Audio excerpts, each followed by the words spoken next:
crucial, and the nation's leading handicap. The Las Vegas Sports Wire. Weekdays at 7 a.m. Only on Sports Radio 1460. KENO Las Vegas.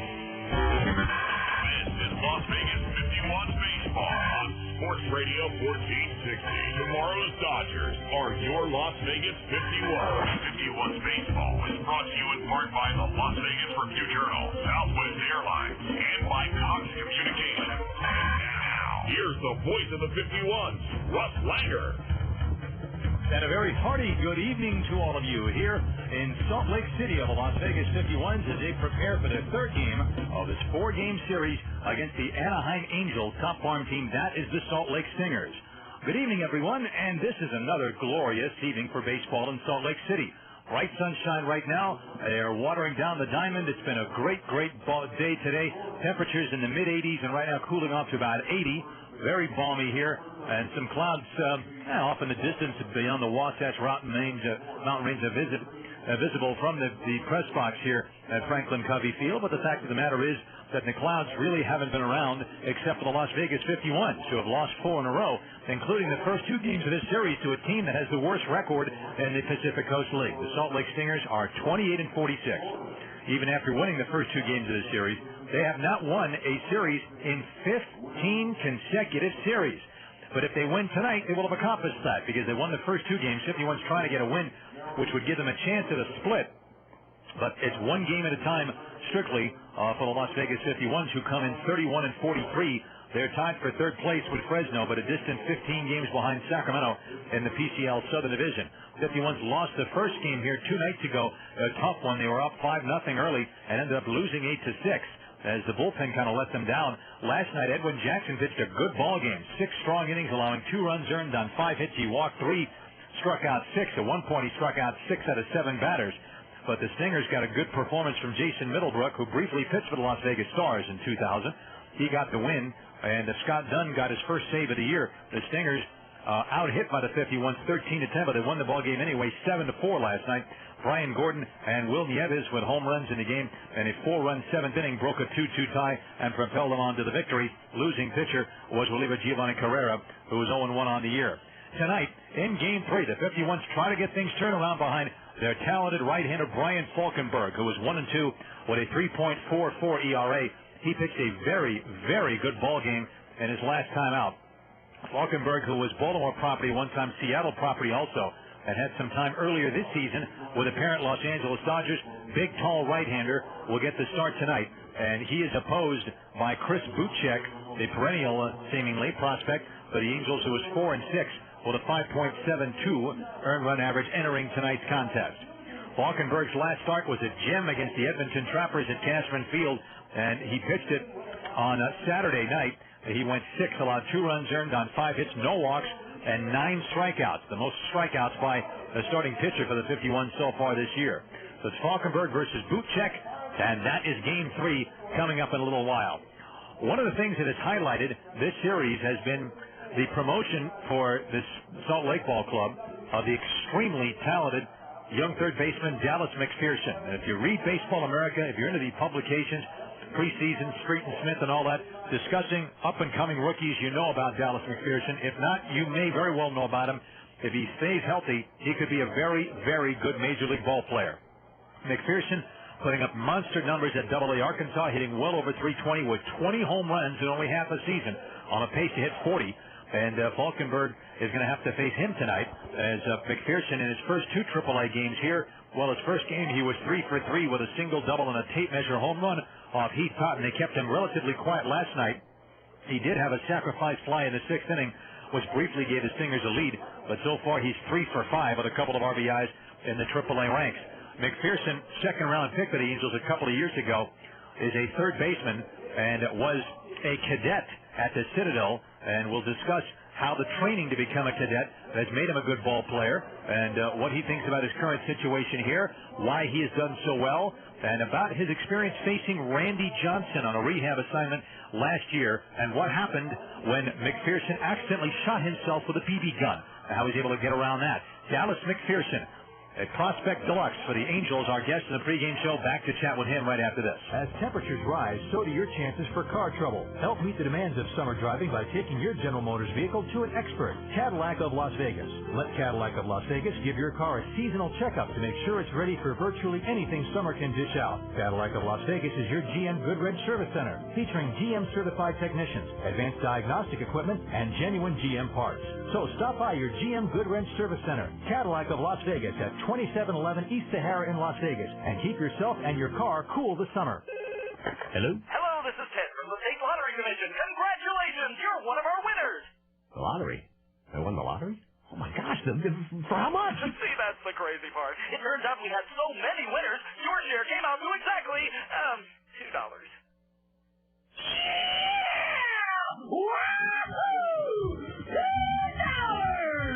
Suddenly, $2 feels like a lot more than $2. Right now, you can get Cox Digital Cable for only $2 when you order our expanded basic service. Plus, for another $2 each, you can get the movies, sports and information, and variety tiers. Enjoy channels like Fox Sports World, the Do-It-Yourself Network, and Encore and Sundance movie channels. Not to mention over 70 entertaining channels of expanded basic. Never before have 8 quarters gone so far. To order, simply call 383-4000 today. That's 383-4000 for all the latest and best deals in home entertainment. Visit Cox.com/Las Vegas. Limited time offer. Some restrictions may apply. Call for details. Dallas, let's talk about your season so far this year, because you put up great numbers at Arkansas. Did you meet your expectations for your own numbers at this point? Oh yeah, definitely met my expectations, and beyond what I ever expected to happen this year. What has been the reason for you to perform so well down there? I don't know. I can't really put one particular thing on it. I think it's a few mechanical changes, a few changes in my approach at the plate, and I think just learning my swing a little bit more and what I can do with certain pitches has been the biggest help.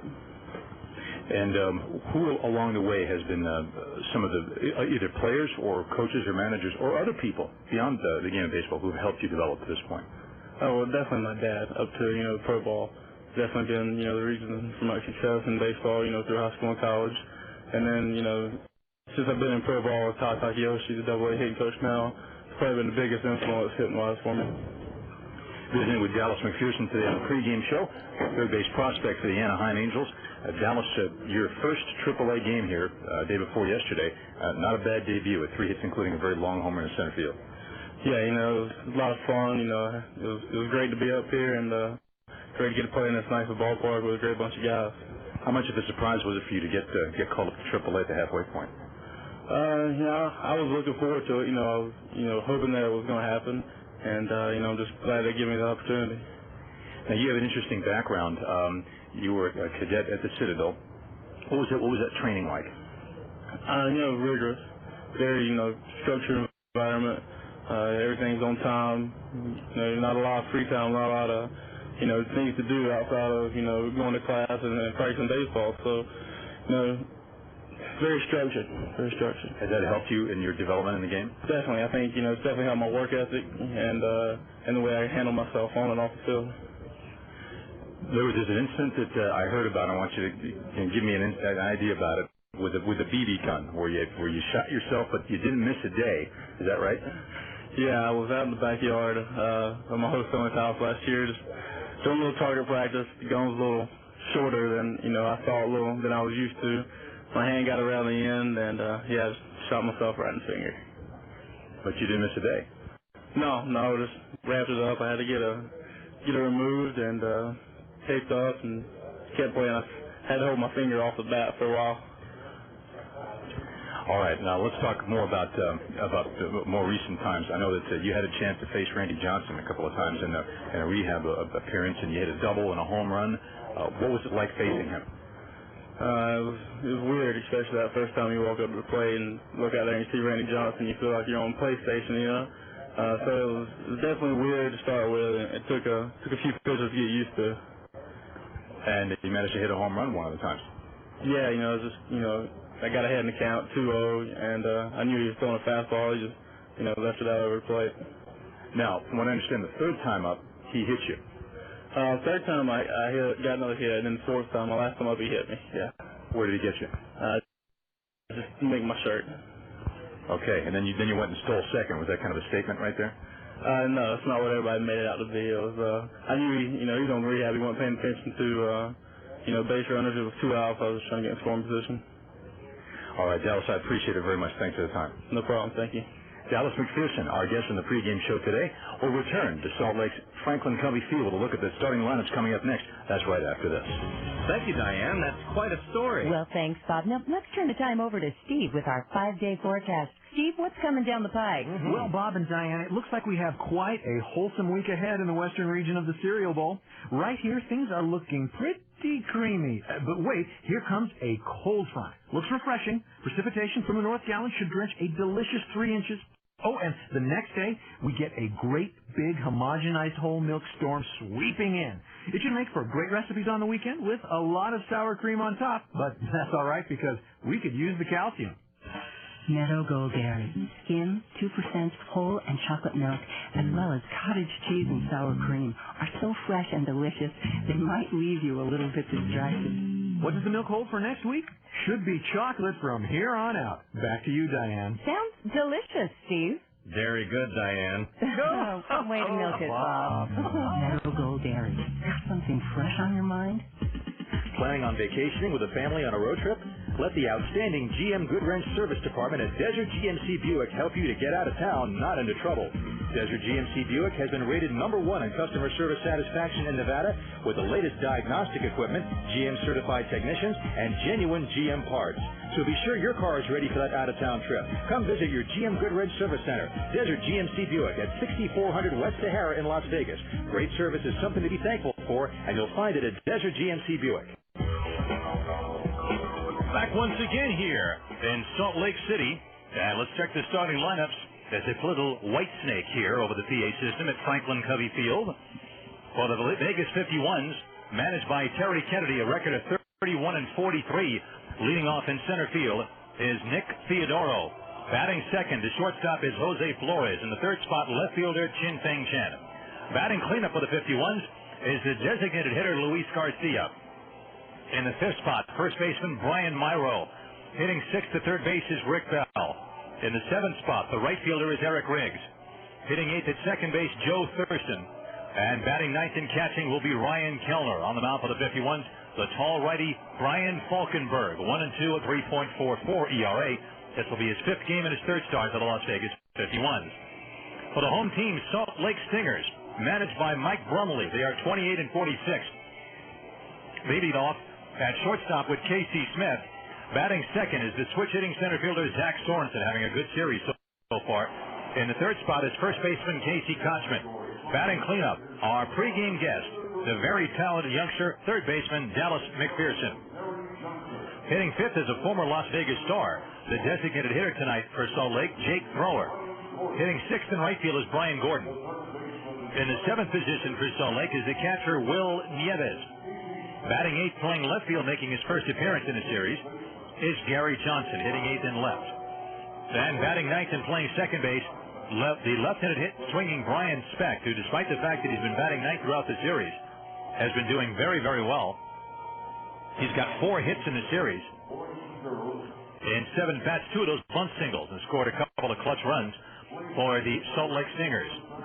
And right now, the fans here at Franklin Covey Field are being asked to rise for the singing of the national anthem.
Gotham Sun live here in Salt Lake City.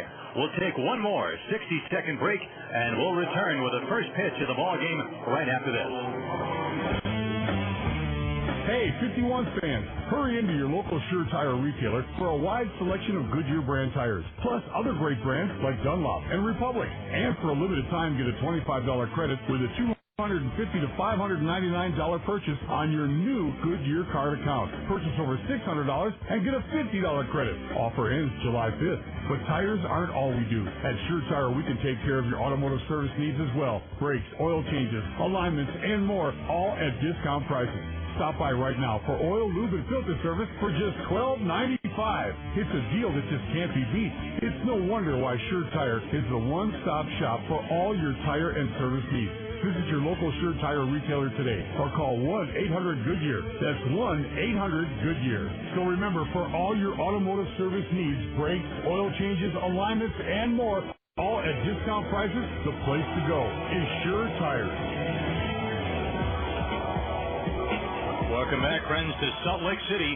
Chris Buchek loosening up right now, and he's setting to face Nick Theodoro, Jose Flores, and Chin Feng Chen. Las Vegas trying to get things turned around.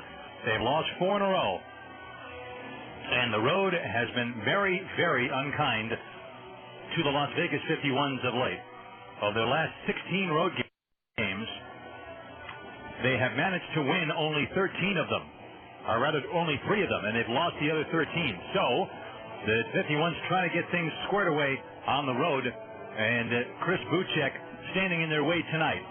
Chris Buchek is 6'5", 200 pounds. He's 25 years old. He'll be 26 in October, out of LaPorte, Indiana.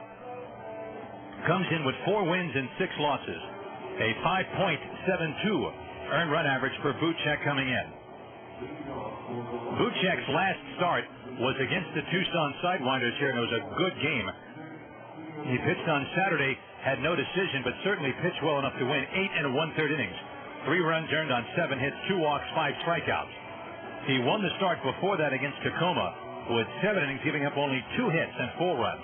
He walked 8 batters, but still got the victory. That broke a 3-game personal losing streak for Buchek, who was born in LaPorte, Indiana, makes his home now in Phoenix, and was an Auburn Tiger in college. Buchek, with the numbers that he's put up, you take a look at it and you realize the pattern that has emerged as Nick Theodoro stands in is that Buchek will do well the first time through the lineup and then struggle. The pitch is a strike, 0-1 to Theodoro. In the first inning, the opponents are only hitting .235 against him. Second inning, .196. And it balloons from .196 to .403, a very dramatic rise from the second to the third inning, which tells you that when he goes around the lineup the second time, they catch up to him. 0-1 to Theodoro, hitting .300, 3 homers, 26 RBIs. Takes a pitch inside, ball 1, 1-1. Well, it's fitting that Theodoro should lead this game off because we congratulate him. They announced the Pacific Coast League All-Star team today, and Nick Theodoro, the lone member of the 51s to be selected. Congratulations to Nick Theodoro. 1-1 pitch. Fastball is a strike on the inside. It's 1-2. Go over more of those names later on. Theodoro was not voted on by the team. He was selected after the initial team was voted on. Coy Hill will go to the Futures game. He got a lot of votes for the Pacific Coast League team, but instead will go to the Futures game. 1-2 pitch to Nick Theodoro. And it's in a dirt ball 2. 2 balls and 2 strikes. The player who did get the catching nod, John Buck of the New Orleans Zephyrs. And Buck hitting .300 with 12 homers and 35 RBIs. Comparable numbers to what Hill has done. First base, Larry Sutton of Albuquerque. And second base, Adam Morrissey of Sacramento. The 2-2 to Theodoro. He swings and chops one foul at the plate. Still 2-2. Shortstop, Clint Barnes of Colorado Springs having a good year. Third baseman, Joe Dillon of Albuquerque. And the outfield, Ryan Church, the 51's killer of Edmonton. John Gall of Memphis having a big year. And the veteran Trinidad Hubbard, who is now playing for the Iowa Cubs, but has played with just about everybody else in this league. 2 starting pitchers, Mike Wood of Sacramento and Dan Herron of Memphis, 2 very deserving choices. Relief pitchers, Bart Miata of Portland and lefty George Sherrill of Tacoma. DH Calvin Pickering, Omaha. There's a high chopper to the third base side foul. And the count 2-2. Very bright sunshine here right now. 51's players are telling me if you're on the left side of the infield or in left field, it's a tough sun field. And right there, that was a high chopper in foul territory near the third base coaching box. McPherson was ducking out of the way of it as he approached the line because the ball was up near where the sun is right now. 2-2 on Theodoro. We'll go over the rest of the Pacific Coast League team in a little bit. Theodoro 2 for 8 in the series. And Buchek's pitch. A chopper fouled the other way. Beyond the first base, talking about 4 rows back and it rattles around and 3 guys go for it. And the guy in the red shorts got it first. Gets a high fist from his buddy sitting in front of him. His black cap on, sunglasses resting on top of that cap. Big smile on his face. Gets that first inning souvenir. Slow ground ball towards second. Speck picks it up and throws to first base in time for the out. First baseman Kotzman initially broke for that ball and stopped and got back to the bag. Speck had to wait for him, and he throws out Theodoro. 1 out, and Jose Flores comes up. Here's the Salt Lake Stingers defensively. Casey Kotzman at first. Second baseman is Brian Speck. The shortstop Casey Smith, and at third base our pregame guest Dallas McPherson. Gary Johnson in left. In center field, Zach Sorensen. Brian Gordon in right, and Will Nieves catching for Chris Buchek. Here is Chen with Flores, I should say, with 1 out, nobody out. Fastball foul back. Strike 1. 0-1 to Jose Flores. Flores hitting .310.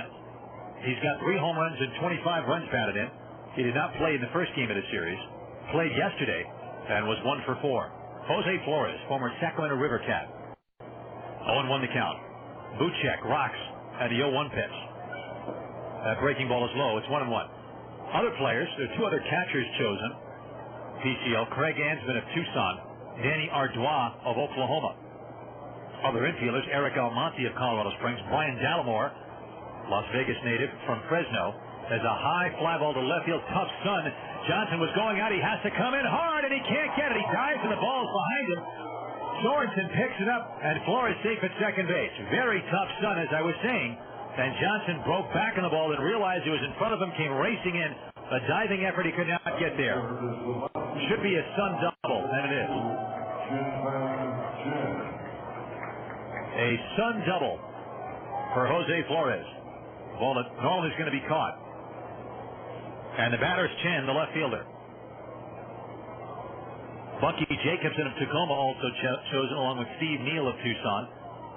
Adam Riggs of this Salt Lake team. And as I mentioned, Nick Theodoro. Here's Chen. So Buchek gets a bad break early there, and the fly ball hit by Flores. Chen swings and misses, and it's 0-1. High fastball. Chen hitting .291. 14 homers, 44 runs batted in. 3 hits in the series in 7 at-bats. And in last night's ball game, Chen had a double and 3 at-bats, also walked with the bases loaded. That forced in a run. Here's the 0-1 pitch to him, and Flores at second. Buchek, ready, kicks, delivers. Fastball, high foul up to the right over the roof. 0-2 quickly on Chen. The other pitchers chosen for the Pacific Coast League All-Star team. Travis Blackley of Tacoma, a very good lefty, no surprise there. Scott Downs, who threw the no-hitter against the 51s from Edmonton. Lee Gardner of Fresno. John Caracca from Iowa. Denny Starker threw a great game against the 51s in Colorado Springs. Dave Williams of Nashville. Jamie Wright of Omaha. 0-2 pitch. Breaking ball low and away. Ball 1, 1-2. And Mike Brumley, the manager of this Salt Lake team, is going to manage that team. Coaches are Chris Maloney from New Orleans, Pat Listash of Iowa, and the trainer is Portland's John Maxwell. So congratulations to them all. 1 ball and 2 strikes on Chen. Buchek is ready. Here's the 1-2. Breaking ball up and in. Chen bends back to avoid it. And the count now 2-2. The plate umpire Cameron Keller. First base umpire Dave Ashway. And the third base Travis Reininger. 2 balls and 2 strikes on Chin-Peng Chen. Chris Buchek. Buchek's ERA is high at 5.72. There's a 2-2 pitch. As a ground ball up the middle to his left is Smith. He has it behind the bag. Long throw on a bounce, and it's dug out by Kotzman. Good play at both ends. And there are 2 outs, and on the play, Flores takes third. Ball not hit too hard. A three-hopper behind the bag at second. Smith went way to his left to get it, made an off-balance throw in the dirt, and Kotzman, who is a good first baseman, dug that throw out. Flores takes third. 2 outs for Luis Garcia. Garcia, one of the players today, telling me how tough it is to see if you're a hitter in the first few innings, because it's kind of a light green background, and when the sun reflects off it as it is now, it makes it look even lighter. The pitch to him. He takes one strike on the inside corner, 0-1.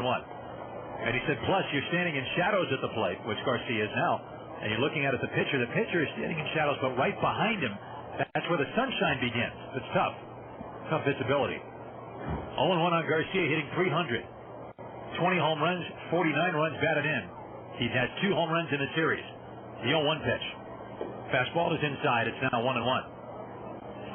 Flores at third, 2 outs. And at the top of the first, game just got started. We're so pleased you could join us tonight. Garcia homered to right last night, one of the few opposite field home runs he's hit this year. He drove in 2 runs in that game and doubled and homered in the first game. 1-1 pitch from Buchek. Fastball is outside, ball 2. 2 balls and a strike.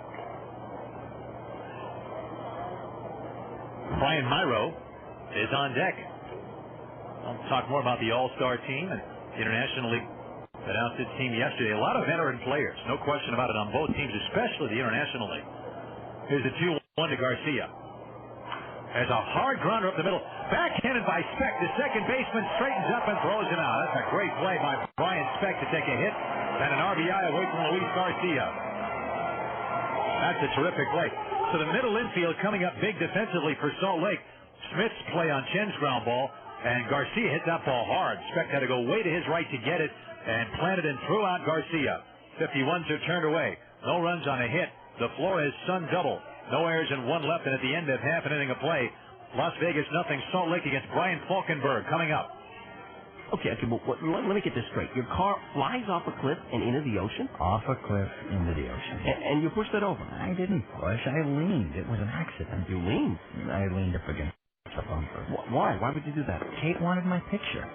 Some picture? Well, it would have been if the car hadn't rolled. And you fell down? Yeah. But the car rolled? I forgot to set the parking brake. So it rolled off the cliff and into the ocean? That's right. Off the cliff into the ocean. Because no one is more focused on getting your car back to normal than your farmer's agent. Describing how you got into an accident can be a lot harder than describing how you got out of one. So I already got my car back from the repair shop. Oh, who's your insurance company? Farmers Auto Insurance. Get you back where you belong. All right. Who had to see that? That would be him. That figures. Life is full of surprises, but Farmers Insurance can help get things back to the way they were. See your local Farmers Insurance agent today. Farmers, get you back where you belong. Courtesy GMC is Nevada's #1 GMC dealership, located in the Centennial Center, right next to Walmart. Courtesy's 100,000 square foot commercial, fleet, and retail dealership has the vehicle you want right now. Choose from GMC, Pontiac, Buick, or hundreds of used. Courtesy GMC, just off US 95 and the 215 West exit in the Centennial Center. Dealer number 24877. Hello again, friends. Russ Langer here in Salt Lake City on a beautiful, beautiful night. The Las Vegas 51s did not score in the top of the first inning against Chris Buchek. Had a couple of very good defensive plays made by his middle infielders to prevent a run from scoring. And now Brian Falkenberg limbers up and prepares to go head-to-head with this ball club, the Salt Lake Stingers, who have a pretty good offense, but the worst pitching in the PCL. That's the single biggest reason why they have the worst record in the PCL. And Falkenberg getting set to go to work. He is 6'6", 195, 26 years old, from Redmond, Washington. Baltimore property at one time. Had Tommy John surgery. Missed an entire season with that. Bounced back. The Seattle Mariners had him in their system. A couple of good seasons at Tacoma. And he had a good spring training for the Dodgers, but was sent here. It's one of those numbers things. Casey Smith leads off. Falkenberg's pitch. Fastball to strike, and it's 0-1. Falkenberg with a little bit of time in the big leagues with the Dodgers this year. Just a few outings. But really kind of got rusty sitting around a lot up there. Smith hitting .319, takes a fastball inside. It is 1 ball and 1 strike to Casey Smith, who has no home runs, 15 runs batted in. And in this series, 3 out of 9. 1 ball and 1 strike. Falkenberg, big righty, rocks. Big leg kick on the 1-1 pitch. Curveball, there's a strike, good pitch. It is 1-2. Falkenberg's fastball gets hit to 91 to 93. Overhand curve, slider, and a straight changeup. His main pitches right there. 1 ball and 2 strikes on Smith. 51's trying to get off to a good start in this game. It's been part of the problem lately for them. As a big bouncer foul toward the third base on deck area. And it's still a ball and 2 strikes on Casey Smith. Falkenberg wearing number 50 and trying to do what he did last time out, which is pitch 6 very strong innings without any walks and striking out 9 Edmonton Trappers and collecting the win. 1 ball and 2 strikes. And the pitch coming. Fastball up and in, ball 2. 2 balls and 2 strikes. Around the lead yesterday, Oklahoma beat Albuquerque 10-9. And Memphis and Colorado Springs split 2 games. Memphis won the first 3-2. Sox won the second 7-6. 2 close games. Fastball swung on a missed strike 3. Smith tied up on a fastball up and in. 1 down and Zach Sorensen comes up. Tacoma blank Fresno 7-0. And it was Iowa 12, Nashville 3. New Orleans beat Omaha 7-3. Sacramento took Portland 7-2. And in 7, Tucson was a 2-0 winner over Edmonton. Here's the switch hitting center fielder Zach Sorensen. Sorensen, who's a local guy, born and raised right here in Salt Lake. Here's the pitch. And he takes a changeup that missed somewhere. Ball 1. 1 ball and no strikes. Sorensen at .355 in 26 games. No homers and 10 runs batted in. Man, he's been hitting very, very well. Here's the pitch. Fastball is high. 2-0. One thing about Sorensen, he's a good knowledge of the strike zone. He's drawn a lot of walks. In this series, he's 4 for 7. And drew 2 key walks last night against Edwin Jackson and scored 2 big runs. The pitch. Big chop of the first base side. It's going to be taken by Thurston, but it takes a bad hop beyond him in the right field, and Sorensen is aboard. High chopper toward first. Myro was going to go for it. Then he saw the ball was hit so high it was going over his head, so he backed off. Thurston moved over to his left to get it, and the second hop was worse than the first one. And Sorensen saved at first base. They have not given us a decision yet on how they're going to score that, but certainly it was a bad hop. Yeah, it's a base hit. So, the batter, Casey Kochman.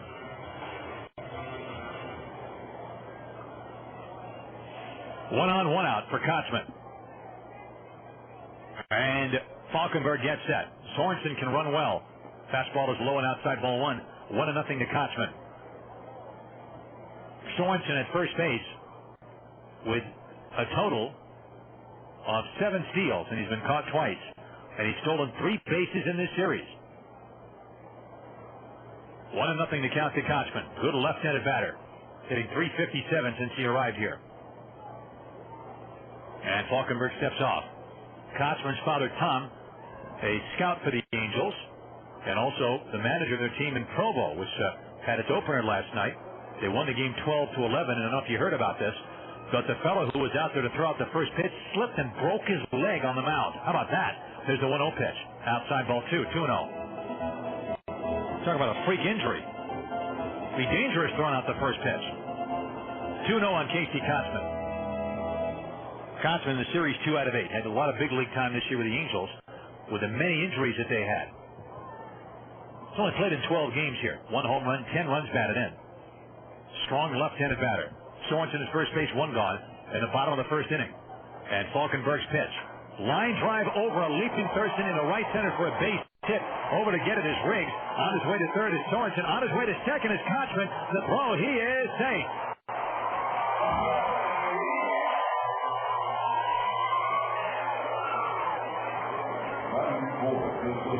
Well, here we go again. The Stingers getting something going early. It seems like every opponent the 51s are up against lately gets some early rallies going. And with the way the 51s have been going lately, you just know what's going on in the back of their minds, which is a kind of a here we go again type of thing. That was a line drive.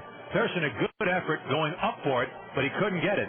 Riggs went over from right to get it, but by the time he got there, Sorensen easily had third base, and Kochman, even though he's a first baseman, and does not have blazing speed, was on his way to second, and he beat the throw. Normally, that's going to be a single. That's just really good aggressive base running by Casey Kotzman to pull the plug on a possible double play now. Second and third, one out, and here is Dallas McPherson. First base is open. You have a switch-hitting Jake Thrower on deck. Let's see what Falkenberg does with McPherson. The pitch. Fastball inside, ball one. McPherson, major numbers at AA Arkansas. Way over 320 with 20 home runs. And promoted here at the halfway point. And in 2 games, he's hitting .600. 3 for 5 with a home run and a double. He hit the home run 2 nights ago off Heath Totten. Strong left-handed hitter. The pitch. Very high pop-up. Shallow left. That's the tough Sun, though. Chen coming in, looking for it. He's got it. Tagging is Sorensen, but he's not going to try. Chen fires a strike on one hop to Kellner. Good throw by Chen from left center field into Kellner. And Sorensen back to third. Kotzman back to second. McPherson out. And cannot get the run in. The big out right there for the 51. 2 outs, and here's Jake Thrower, the DH. Thrower, who played with the Las Vegas Stars, I should say, back in 2000. Yuma, Arizona native. Was with Portland last year in the Padres system. Also played with Edmonton. Padres and Expos had him in their system. And Thrower is hitting .266. 3 homers, 30 RBIs. A switch hitter batting left-handed. Second and third, 2 outs. And Falkenberg trying to work out of it. Fastball to strike on the inside corner just below the belt. It is 0-1. Jake Thrower, a switch hitter. Thrower. Less than 2 weeks ago, the Salt Lake team was playing Tacoma. And here's the 0-1 pitch. Fastball low and away, 1-1. Tacoma's Gil Metz had a no-hitter going with 2 outs in the 7th inning. And it was broken up by Jake Thrower, who singled in Tacoma. Thrower's had some time on the disabled list this year with hamstring trouble. 1 ball and 1 strike. Second and third, 2 outs. Falkenberg kicks, delivers. Fastball, a little pop fly towards second. In comes Thurston on the run to make the catch. A good jam job by Falkenberg. He really got in on Thrower. And that little pop fly, Thurston came racing in to make the catch. And the inning is over. So Falkenberg works out of it. No runs on 2 hits. No errors and 2 left. And at the end of 1, Las Vegas and Salt Lake are scoreless. Hey, what's up? You know I love an all-you-can-eat buffet? Oh, yeah. Well, except the ones you're banned from. Well, if they're going to have a time limit, they should tell people. They tried. You were chewing too loud. Anyway, I found an all-you-can-talk buffet. Oh, what? It's an all-you-can-talk buffet. Oh, you got to hear this. I signed up for all-distance service. I get unlimited SBC local and nationwide long-distance calling for a flat rate of $48.95 a month. All-you-can-talk, just like the buffet. That's great. Just try not to eat the phone, Tiny. That's funny. No, I'm serious. Remember that one time? Yeah. When you ate the phone? Right. Sign up for all distance service for just $48.95 a month and talk all you want for one low flat rate. Call 1-877-TICK-SBC or visit sbc.com/Vegas. SBC, going beyond the call. Long distance provided and priced by SBC Long Distance includes SBC Telecom local residential service and certain features. Taxes, fees, universal service fee, interstate common line charge, and installation extra. This direct dial service excludes calling card calls in long distance for business or internet. Voicemail available in some areas only. Additional availability and credit restrictions apply. Camden and Oasis Apartment Homes are proud sponsors of the Las Vegas 51. Camden and Oasis Apartment Homes are here to provide you with 37 locations in the Las Vegas and Henderson communities. From studios to 3-bedroom family-sized apartment homes, there's something to fit anyone's needs and everyone's budget. Stop by any Camden and Oasis Apartment Home complex, or while you're at the ballpark, check out their ad and play ball. Camden and Oasis Apartment Homes, the only choice in apartments. Hello again, friends. Russ Lager here in Salt Lake. At the top of the second, there is no score. Each team had a scoring opportunity in the first, and each team ended up with a 0 in the first. Las Vegas had a runner at second base, 1 out, and 2 good defensive plays after that. In the middle infield for Salt Lake meant no runs for Vegas, and in the bottom of the first, a single and a double off Brian Falkenberg with 1 out, but they did not score. Brian Myro takes outside ball 1. Brian Myro had been not hitting terribly well since he arrived here. But all of a sudden in the series, here he is, 6 out of 8 in the series, and he's batting .345. And the left-handed batter takes a strike, 1-1. Myro in 7 games is 12 out of 26. With no home runs and 2 RBIs, he has 3 doubles. And, man, what a series he's having. The 1-1 from Chris Butchek. And Myro takes outside ball 2. It is 2-1. Rick Bell is on deck. Butchek's other numbers coming in. 78 and 2/3 innings, 102 hits, which means they are batting .313 against him collectively. Myro, a soft liner outside third base, which is caught by McPherson. He was jammed that time, and that little pop fly makes it 1 out. And the batter is Rick Bell. Butchek, 30 walks, 41 strikeouts, and given up 9 home runs. And so here's Bell. Rick Bell in the batter's box. And the pitch from Butchek. Fastball outside, back in it by Nieves, ball 1-0. Bell hitting .282 with 9 homers and 28 runs batted in. And here comes Butchek's 1-0 pitch. Fastball in the outside corner for a strike. It is 1-1. Bell did not play yesterday. He played in game 1 and was 0 for 3 with a walk. But he lined out twice and was robbed of hits both of the times that he lined out. Good breaking ball. Swung on and missed. Bell chased a low pitch that time. It is 1-2 to Ricky Bell.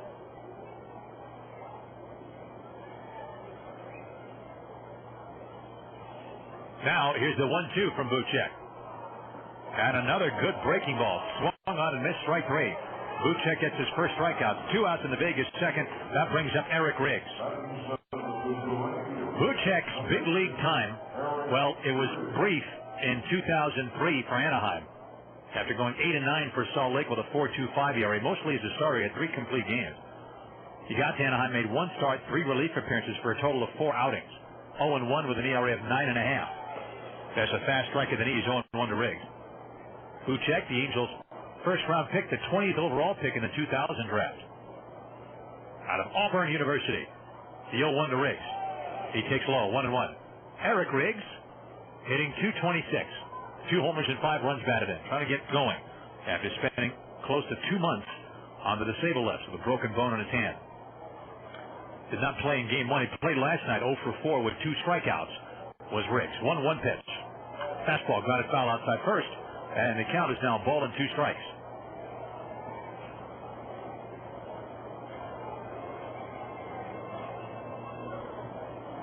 One ball and 2 strikes to Eric Riggs.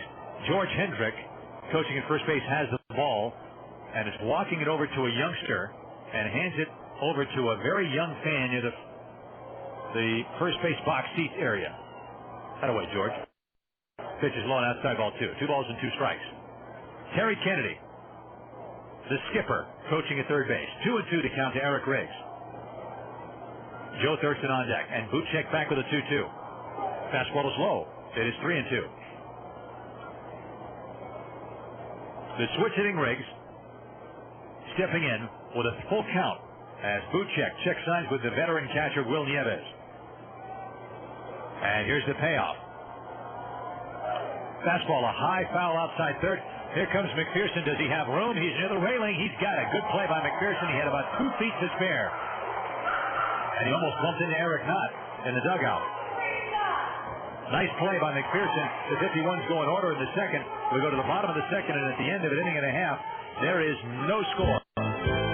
Call 383-0383 to place your artisan classified ads, where you can buy and sell most anything through the artisan classified ads. Well, now there's TVs, bicycles, and stereos too. From antiques to zebras, the classifieds are here for you. Call 383-0383 to place your artisan classified ads. 0383 if you've got a or a book that you want to sell, or your needs repair. You like a or a book, or maybe a buy and sell a home again. Drop it up the phone and let the artisan work for you. Call 383-0383 to place your artisan classified at 0383. The one chooses the wizard, Mr. Potter. Did not always hear why. This is Sports Radio 1460, KENO Las Vegas. Brace yourself and your General Motors vehicle for summer with a visit to the excellent GM Goodwrench Service Department at Desert Pontiac GMC Buick. Desert Pontiac GMC Buick's factory-trained air conditioning specialist will check your condenser and coolant level, adjust your drive belts, inspect your clamps and hoses, check Freon, test your system pressure, and check for leaks. Take no chances. Come see your GM Goodwrench Service Center, Desert Pontiac GMC Buick in the Valley Auto Mall at 330 North Gibson Road in Henderson. It's good to know it's Goodwrench. Welcome back, my friends, here to Salt Lake City. Bottom of the second, there is no score. And Heath Tutton had to start in game one, and he got off to a good start. But eventually they got to him, and he eventually took the loss in that game. Edwin Jackson, a good start yesterday all the way through 6 innings. And tonight, Brian Falkenberg trying to follow suit with Brian Gordon to lead off. Gordon, a dangerous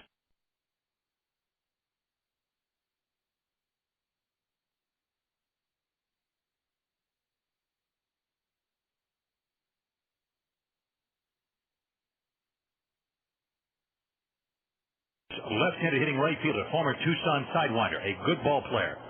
Followed by Will Nieves and Gary Johnson. The pitch. Fastball is low, just under the knees, ball one. Gordon batting .288. He leads the team with 14 homers and also tops them in runs batted in with 46. 2 for 7 in the series with a home run. Fastball is just outside, ball 2. 2-0. Bottom of the second, and there's no score in the game. Around the league tonight, Nashville's at Iowa for the third game in that series between those two clubs in Des Moines. There's a high foul back out of play, 2-1. Omaha's at New Orleans, and Colorado Springs playing host to Memphis. Oklahoma's at Albuquerque. Tucson at home against Edmonton. And Tacoma traveling to Fresno once again, while Sacramento plays at Portland. 2-1 the count to Brian Gordon. The windup by Falkenberg in the pitch. There's a ball ripped on the first baseline, fair. Into the corner it goes, being chased by Riggs. It rattles around. Riggs gets it, fires it back in. Gordon going to try for 3 bases as Riggs has trouble getting the ball in, and he's got a triple.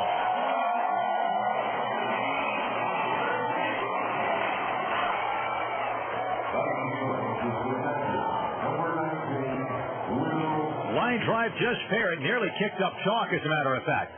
Brian Myro saying something to the first base umpire, Dave Ashwick. It's a brief discussion. The ball was definitely fair. It is a tricky corner here, and Riggs has not played a lot of outfield. Got some weird angles in the right field corner. Left field is more squared off. But in right, it's tough. He appeared to get to it okay, but he had trouble getting the throw off. And Gordon took the extra base. It's a triple all the way. And the batter's the catcher, Will Nieves. The infield comes in halfway. The pitch from Falkenberg. Fastball is a strike on the outside corner. Good pitch. 0-1. Nieves didn't think so. Says something to Cameron Keller. Nieves hitting .282. 5 homers and 27 runs batted across. Nieves a free swinger. He's only walked 8 times all year. And 1 for 4 yesterday with a home run off Troy Brohan. Here's the 0-1. As a slow tapper of the first base side fouled on a slider. And the count is 0-2. So Falkenberg able to work out of his second and third one-out situation in the first. Now he's got Gordon at third base and nobody out. And for Brian Gordon, his third triple of the year. If Riggs had got rid of the ball to Thurston, who was waiting for that relay, it would have been a fairly close play at third because Thurston does throw well. There's the 0-2 pitch. Line drive left field side foul beyond the bullpen. Back in the seats it goes. 0-2. We tried to get in on Nieves, and Nieves was ready for it. Nieves, brother Melvin, former Las Vegas star. And the Nieves family, hailing from Santurce, Puerto Rico. 0-2 to count. Falkenberg wants the strikeout if he can get it. He comes set. Gordon off third, nobody out. The 0-2 pitch. Breaking ball is outside. That's speared there by Kellner with a backhand shot, and the count is a ball and 2 strikes on Will Nieves. Falkenberg coming in, 18 in the third innings, 18 hits. Only 2 walks and 23 strikeouts. The league hitting .243 against him. 1 ball and 2 strikes on Nieves. The outfield straightaway, medium depth. Infield in halfway. Curveball, chop foul outside third. A good job by Nieves to fight off a tough breaking ball. 1-2 pitch down and away with a defensive sort of swing. He kind of stuck out his rear end and just reached out, lunged for that ball, and tapped it foul. 1-2. Gordon stands at third base with nobody out in the home half of the second. And the tall righty Falkenberg has the sign from Kellner. A glance at Gordon off third base and a 1-2 pitch. High fly to deep right field. Riggs going back. It's off the wall. In to score is Gordon. Nieves in the second base. He's in there with a double. It is 1-0 Stingers.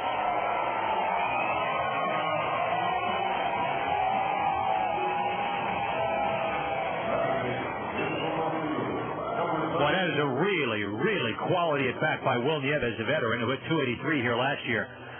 A 1-2 pitch. He was fouling off some good pitches here and there, and he finally drove one to right center, and they just could not get back there in time. Ball short hopped the fence, and it's now 1-0 Salt Lake as once again the 51s find themselves trailing early.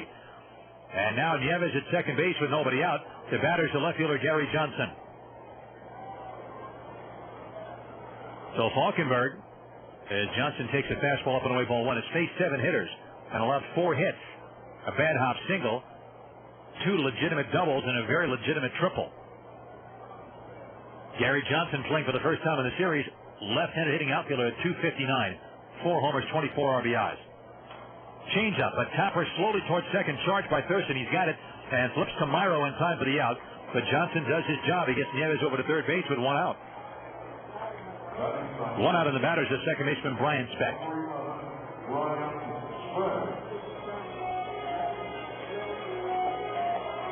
And Specht will step up now, despite the fact that he's batting ninth. He's having a good series. His average is only .245, with 2 homers and 12 runs batted in 43 games, but he is 4 for 7 in this series. A couple of bunt singles, and the infield stays in. 1-0 Stingers, bottom of the second. Falkenberg trying to ease the bleeding a little bit here. Triple, double, and an advancing ground out. Here is Specht. The pitch. Strike 0-1. Once again, because the 51s are short on lefties, and as far as arms are concerned, Salt Lake manager Mike Brumley can stack his lineup with left-handed batters. He's got 5 of them plus 2 switch hitters. He's got 7 guys who can swing from the left side in the lineup. There's a high foul back out of play. It's 0-2. The 51s have the opposite situation in their lineup. They have added Brian Myro, but they could use at least 1, maybe even 2 more left-handed hitters. They are very susceptible to a good right-handed pitcher, especially one that's got good breaking stuff, as most good righties do. Here's an 0-2 pitch to Specht. Fastball up and in to move him off the plate. It's 1-2. Little purpose pitch there from Falkenberg. 1 ball and 2 strikes. Nieves at third base, 1 gone. Bottom of the second, 1-0 Salt Lake. Crowd just settling in here. Nice crowd here tonight. Beautiful night. Falkenberg's 1-2 pitch. Breaking ball is high, and the count now even at 2 balls and 2 strikes. Specht is from Colorado Springs. He was at AA last year for the Angels at Arkansas, hitting .253 there. Hit 14 homers and stole 12 bases for them, but he struck out a lot.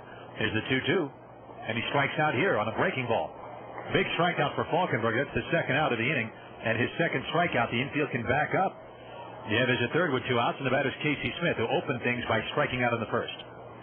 We'll have General Motors trivia as we move along, and we'll tell you also how you might be able to win tickets to the 2004 World Series. Oh, yeah. You're going to want to hear about this. No doubt about it.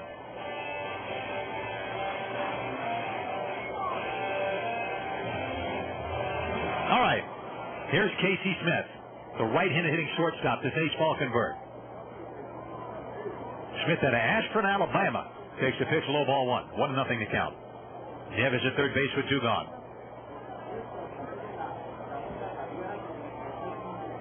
So Falkenberg, in his third start since being sent back by L.A., now remember the rotation, goes set, and the 1-0 pitch.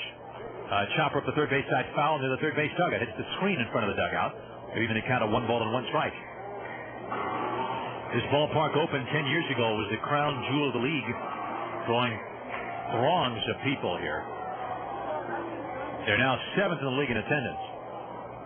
averaging just over 5,700. Sacramento first, Memphis second, Albuquerque third, Fresno fourth. Here's a 1-1 pitch to Smith. Fastball is low and outside, ball 2-1. Vegas 13th in the 16-team league, trailed by Colorado Springs, the Portland Beavers, and the Edmonton Trappers, who will be near Austin, Texas next year at Round Rock. There's the 2-1. There's a changeup in for a strike. Good pitch. 2 balls and 2 strikes on Casey Smith.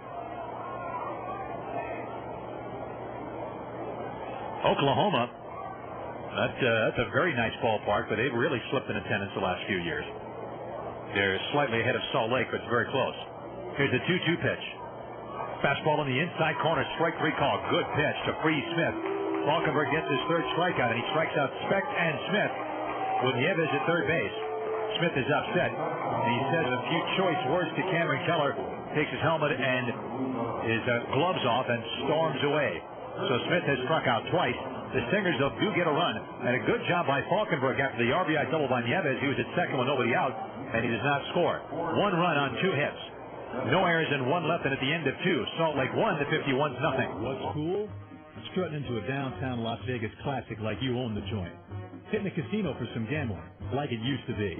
At the tables, on the machines, in the sports book, with better odds, with better limits. Having a meal that'd make the chefs at some of these new foo-foo joints on the Strip question their own culinary credentials. Hanging with your friends before catching a headliner in the showroom. And the whole time, getting treated with the kind of service that snatched the AAA 4 Diamond Award for 27 consecutive years. You locals know what I'm talking about. Golden Nugget, Las Vegas. It's been the jewel of downtown since 1946. And with the Nuggets' brand new owners comes a classic attitude. And yeah, that's cool. Golden Nugget, Las Vegas. That's downtown Las Vegas. Come in, and like the boys with the 51s know, you better come to play. Get more at GoldenNugget.com.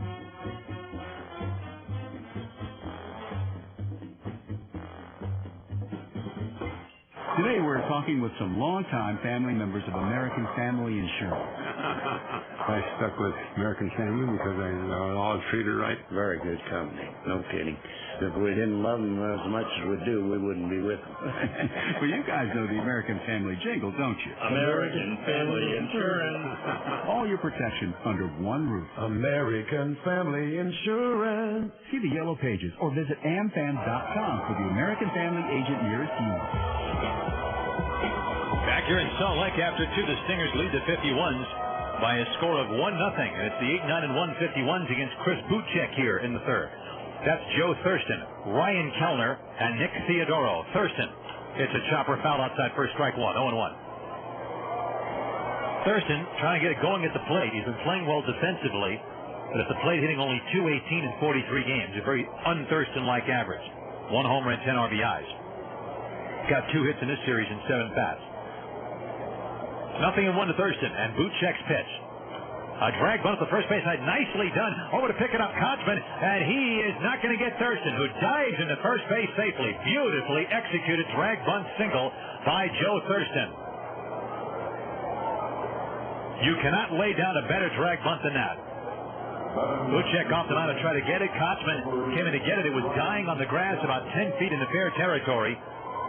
And nobody had any chance to get him right there. Thurston just to make sure, diving into first, but they never really even made a play on him. Second Vegas hit. And it brings up Ryan Kellner. Corey Hill getting the night off for the second straight night. He's been catching a lot of games, so he gets rare back-to-back days off. He'll most likely be in there tomorrow. Fastball's outside, ball 1. Kellner had a very fine night last night, his best night of the year by far. He hit his first home run of the year, and his first at bat off Jason Middlebrook leading off the third. And he singled and scored in the 8th. That began that 2-run rally that made the game more interesting. Vegas did end up losing 7-4. Altogether, Kellner hitting .210, a homer, 7 runs batted in. The 1-0 pitch to him. He swings and misses at the fastball. 1-1 Kellner looked like he was taking a shot at right field that time, which is where he hit his home run last night over the fence and right. Thurston standing at first base, nobody out, and we're in the top of the third. Salt Lake with 4 hits and a run off Brian Falkenberg. Vegas with 2 hits off Chris Buchek. And Kellner waits on the 1-1. Buchek turns, throws to first base. Thurston back in there. Thurston never really a great base stealer. He does, so far this year, have one steal and has been caught on 2 occasions. Buchek, ranked by Baseball America as the 19th best prospect in the Angels system entering the year. First round pick by the Angels in 2000.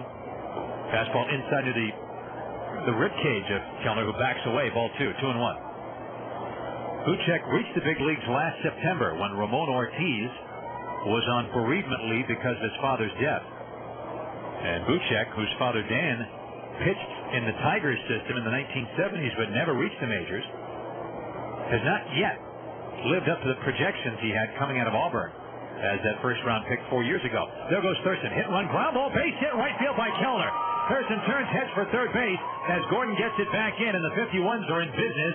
In the top of the third, they have runners at the corners and nobody out. Speck broke for the bag. He's the Salt Lake second baseman, and that's right where Kellner hit the ball, the vacated hole.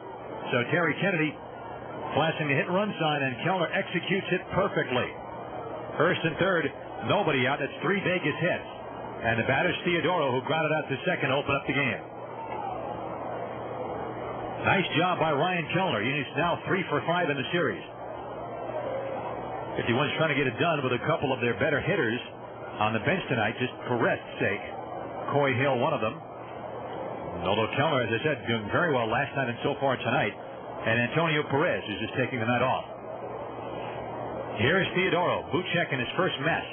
The stretch. And his pitch. Fastball. There's a strike on 1 to Theodoro. Buchek nearly pitched his way into Anaheim's plans last spring before being optioned at AAA. And last year he really struggled to put hitters away. A lot of times he gets 2 strikes on hitters, and they'd either draw walks or get hits off him. Here's the 0-1. Fastball's high, ball 1. 1 ball to 1 strike to count. He was sometimes bothered by forearm stiffness, they say, before finishing strong. He had a good finish last year. In college at Auburn, Buchek was clocked as high as 97 miles an hour, touching 94 on a regular basis, but he's backed off his power, and he sits at 89 to 93 with good cutting action on his pitches now. 1-1 pitch. And there's a cutter, low inside, ball 2, 2-1. Angels officials say that Buchek has been somewhat reluctant to adapt to the Angels organization pitching preference for a full windup. Pitching coordinator Mike Butcher has spent a lot of time working with Buchek to hone his mechanics. Here's the 2-1 pitch to Theodoro. Fastball to strike near the outside, 2-2. Buchek's slider is not quite the power pitch it was in college either at Auburn, but it's still of major league quality with pretty good depth and velocity. Nice bite to it. Changeup seems decent. And he incorporates his curveball, kind of an average pitch, to complete his mix, which consists of those 4 pitches. 2-2 to Theodoro. Thurston at third, Kellner at first, nobody out. Buchek, 2-2 pitch. Good breaking ball. Theodoro swings, misses, and strikes out. Second strikeout for Buchek. That was a big one. A double play ball now could end the inning. And here's Flores with a routine fly ball to shallow left, lost in the sun by Gary Johnson for a double. 1 out, runners at the corners. 1-0 Salt Lake in the top of the third. Buchek normally is around the strike zone, but back here in AAA with the Angels rotation set right now. The 2 fellows that they signed as free agents in the offseason, Calvin Escobar and Bartolo Colon, to complement the other pitchers, John Lackey, etc. Here's the pitch to Flores. Buchek delivers. Breaking ball, a slow bouncer back to Buchek. He runs short first, now looks at second and lollipops at the first in time as Thurston scores to tie the game. Buchek very indecisive on that. Now he's standing between first base and the mound with his hands on his hips, zip to save. I should have thrown to second base. He had Kellner. As a matter of fact, he had Thurston at the plate, but with nobody out, he wanted to try to get maybe Kellner. He kept looking at second base, but finally flipped it to Kochman to get Flores. He almost waited too long. Another instant, he wouldn't gotten anybody out. It's an RBI comeback of Flores. It goes 1-3. That scores Thurston and ties the game at 1. Kellner safe at second. Again, if Buchek had thrown the ball right away, I don't think he would have had a double play, but he definitely would have had Kellner at second base unless he would have made a bad throw. Here's Chen. Fastball's inside, ball 1. 1-0 to count. We'll see if Buchek's lack of decisiveness on that little ground ball off the bat of Flores off the end of the bat costs him here. Really, there should be 2 outs and a runner at first. Instead, 2 outs, a runner at second. If Chen gets a base hit, Flores stands a good chance, or rather Kellner stands a good chance of scoring. 1-0 pitch to Chen. High fly ball to right toward the corner. Chased by Gordon. Gordon at the warning track reaches, makes a one-handed catch about 5 feet in front of the fence. Well hit ball by Chen, but Gordon able to run it down in the corner. 51's tie it with 1 run on 2 hits. No errors and 1 left. The key was the perfectly executed hit-run single by Ryan Kellner. At the end of 2.5, a 1-1 tie. I'm Linda Cohn, Sports Center anchor and ESPN Zone's quality control inspector. That's right, ESPN Zone undergoes my rigorous 16-point inspection process, making it a place where fans come in week after week, game after game. There's the Linda Cohn Taste Test, where our famous American grill is tasted by yours truly. ESPN Zone's ribs. I'm thinking they could use a little more of our original sauce. But Linda, that's your second helping. Linda? ESPN Zone, a taste of ESPN. Imagine this. You walk into a bar, you order a Budweiser. It tastes good. So you look at the born on date. It says today's date. Perplexed, you look at a calendar on the wall and then at a date on a nearby newspaper. It all checks out. Somehow the beer you're drinking was bottled this very same day. And you think to yourself, what's going on here? Am I in some kind of cosmic time warp? Have I slipped through some kind of barley and hops wormhole? Or are the people at Budweiser at it again? It's the phenomenon called Day Fresh beer from Budweiser. Beer that was bottled on the very same day. And it's out to show that fresh beer tastes better. Our Day Fresh beer crew will be bringing it to bars and nightclubs in select cities across the country. So look for them and your chance to try the freshest beer you can get your hands on. Day Fresh beer from Budweiser. A 12-ounce reminder that fresh beer tastes better. Budweiser beer, Anheuser-Busch, St. Louis, Missouri. Welcome back, friends, to Salt Lake City at the end of 2.5, a 1-1 tie. Brian Falkenberg in the third. We'll look at the 2, 3, and 4 stingers. Zach Sorensen, Casey Kochman, and then Dallas McPherson. Their usual between-inning promotions going on here at Franklin Covey Field on a beautiful night. Temperature right around 80 degrees right now. Very lovely evening. A lot of sunshine, some big white puffy clouds beyond the picturesque Wasatch Mountain Range off in the distance. The Stingers have had something going in each of the first 2 innings against Brian Falkenberg. They had runners at second and third, 1 out in the first. And Falkenberg got out of that with no run scoring. In the second, Gordon tripled to the right field corner and scored on Nieves' double to right center. That made it 1-0 Stingers. But then Falkenberg got tough again. He got Gary Johnson to ground out slowly, moving Nieves over. Then he struck out Brian Specht and Casey Smith to complete the inning. And the 51 just got even on Flores' RBI ground out. Okay, so it's a 1-1 game. And here's Sorensen. Fastball's high ball 1. Sorensen, a bad hop single in the first. Took a real lulu over Joe Thurston's head. He's now 5 for 8 in the series. 1 ball and no strikes to Zach Sorensen. The pitch from Falkenberg. And the breaking ball's a strike on the inside corner. It is 1-1.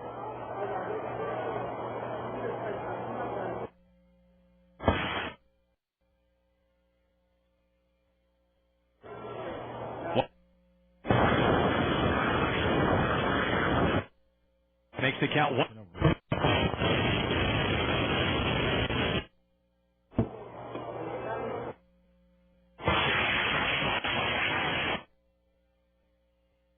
Pitch is high and tight.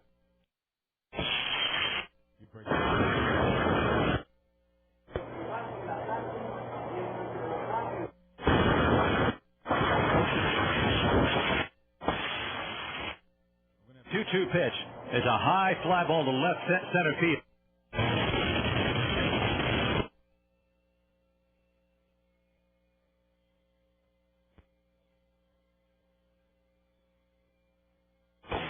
Ruschel and the nation's leading handicappers. The Las Vegas Sports Wire. Weekdays at 7 a.m. Only on Sports Radio 1460 KENO Las Vegas. As temperatures rise, so do your chances for car trouble. Help meet the demands of summer driving by taking your General Motors vehicle to an expert, Cadillac of Las Vegas. Let Cadillac of Las Vegas give your car a seasonal checkup to make sure it's ready for virtually anything summer can dish out. Cadillac of Las Vegas is your GM Goodwrench Service Center, featuring GM-certified technicians, advanced diagnostic equipment, and genuine GM parts. So stop by your GM Goodwrench Service Center, Cadillac of Las Vegas at 2711 East Sahara in Las Vegas, and keep yourself and your car cool this summer. Hello? Hello, this is Ted from the State Lottery Commission. Congratulations, you're one of our winners. The lottery? I won the lottery? Oh, my gosh. For how much? See, that's the crazy part. It turns out we had so many winners, your share came out to exactly, $2. Yeah! Woohoo! $2! Suddenly, $2 feels like a lot more than $2. Right now, you can get Cox Digital Cable for only $2 when you order our expanded basic service. Plus, for another $2 each, you can get the movie, sports and information, and variety tiers. Enjoy channels like Fox Sports World, the Do-It-Yourself Network, and Encore and Sundance movie channels. Not to mention over 70 entertaining channels of expanded basic. Never before have 8 quarters gone so far. To order, simply call 383-4000 today. That's 383-4000. For all the latest and best deals in home entertainment, visit Cox.com/Las Vegas. Limited time offer. Some restrictions may apply. Call for details. Thank you, Diane. That's quite a story. Well, thanks, Bob. Now, let's turn the time over to Steve with our 5-day forecast. Steve, what's coming down the pike? Well, Bob and Diane, it looks like we have quite a wholesome week ahead in the western region of the Cereal Bowl. Right here, things are looking pretty creamy. But wait, here comes a cold front. Looks refreshing. Precipitation from the North Gallen should drench a delicious 3 inches. Oh, and the next day, we get a great big homogenized whole milk storm sweeping in. It should make for great recipes on the weekend with a lot of sour cream on top. But that's all right because we could use the calcium. Meadow Gold Dairy. Skim, 2% whole and chocolate milk, as well as cottage cheese and sour cream are so fresh and delicious, they might leave you a little bit distracted. What does the milk hold for next week? Should be chocolate from here on out. Back to you, Diane. Sounds delicious, Steve. Very good, Diane. Way to milk it, Bob. Meadow Gold Dairy. Got something fresh on your mind? Planning on vacationing with a family on a road trip? Let the outstanding GM Goodwrench Service Department at Desert GMC Buick help you to get out of town, not into trouble. Desert GMC Buick has been rated #1 in customer service satisfaction in Nevada with the latest diagnostic equipment, GM-certified technicians, and genuine GM parts. So be sure your car is ready for that out-of-town trip. Come visit your GM Goodwrench Service Center, Desert GMC Buick at 6400 West Sahara in Las Vegas. Great service is something to be thankful for, and you'll find it at Desert GMC Buick. Welcome back to Salt Lake City. We apologize for the technical trouble. The battered Dallas McPherson has just popped out to Las Vegas third baseman Rick Bell to complete the bottom of the third, but we will keep it right here because we did get some extra commercial spots in. So it is a 1-1 tie at the end of 3 innings, and as I said, we'll keep it right here. The Salt Lake Stingers just went out 1-2-3 in the bottom half of the third inning against Brian Falkenberg as Zach Sorensen flied out. Casey Kotzman on a lengthy at-bat. It took about 7 pitches, finally struck out trying to check his swing on a low pitch, but he went around on a pitch in the dirt. He was plenty upset about it, too. He had doubled in his first at-bat. Then Dallas McPherson popped out to third baseman Rick Bell, and that completed the first 1-2-3 inning of the night. The Las Vegas starting pitcher, Brian Falkenberg. So at the end of 3, it is a 1-1 game. The Salt Lake Stingers have a run on 4 hits and no errors. Las Vegas a run on 3 hits and no errors. And check some scores for you while we have some extra moments now on the courtesy GMC scoreboard. As Chris Buchek warming up now will face Luis Garcia, Brian Myro, and Rick Bell. As we get the scores going, we're going to just review the scoring for you in this game. No score till the bottom of the second when Salt Lake right fielder Brian Gordon tripled to the corner and right and then scored on Will Nieves' double. Brian Falkenberg got tough after that, retired the next 3 batters, striking out 2 of them. He has struck out 3 so far. I beg your pardon. Now he has struck out 4 in 3 innings of work without walking anyone. And the 51s got even in the third when Joe Thurston opened the inning with a beautiful drag bunt single against Buchek. And then went to third base on a perfectly executed hit and run play by Ryan Kellner to the right side.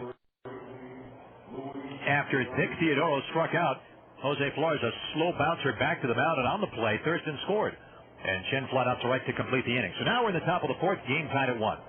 Luis Garcia, Brian Myro, and Rick Bell to bat against Chris Buchek, who's looking for his 5th win. And in the batter's box is Luis Garcia. The windup in the pitch. Breaking ball to strike on the inside corner. It is 0-1.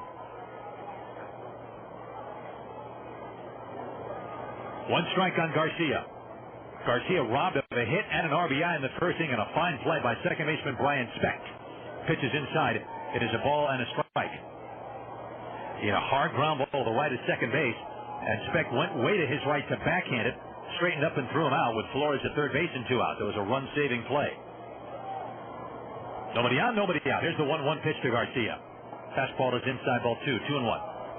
How about Tampa Bay and Toronto today? Only 32 runs and 39 hits. Nobody got their money's worth there. What an outrage.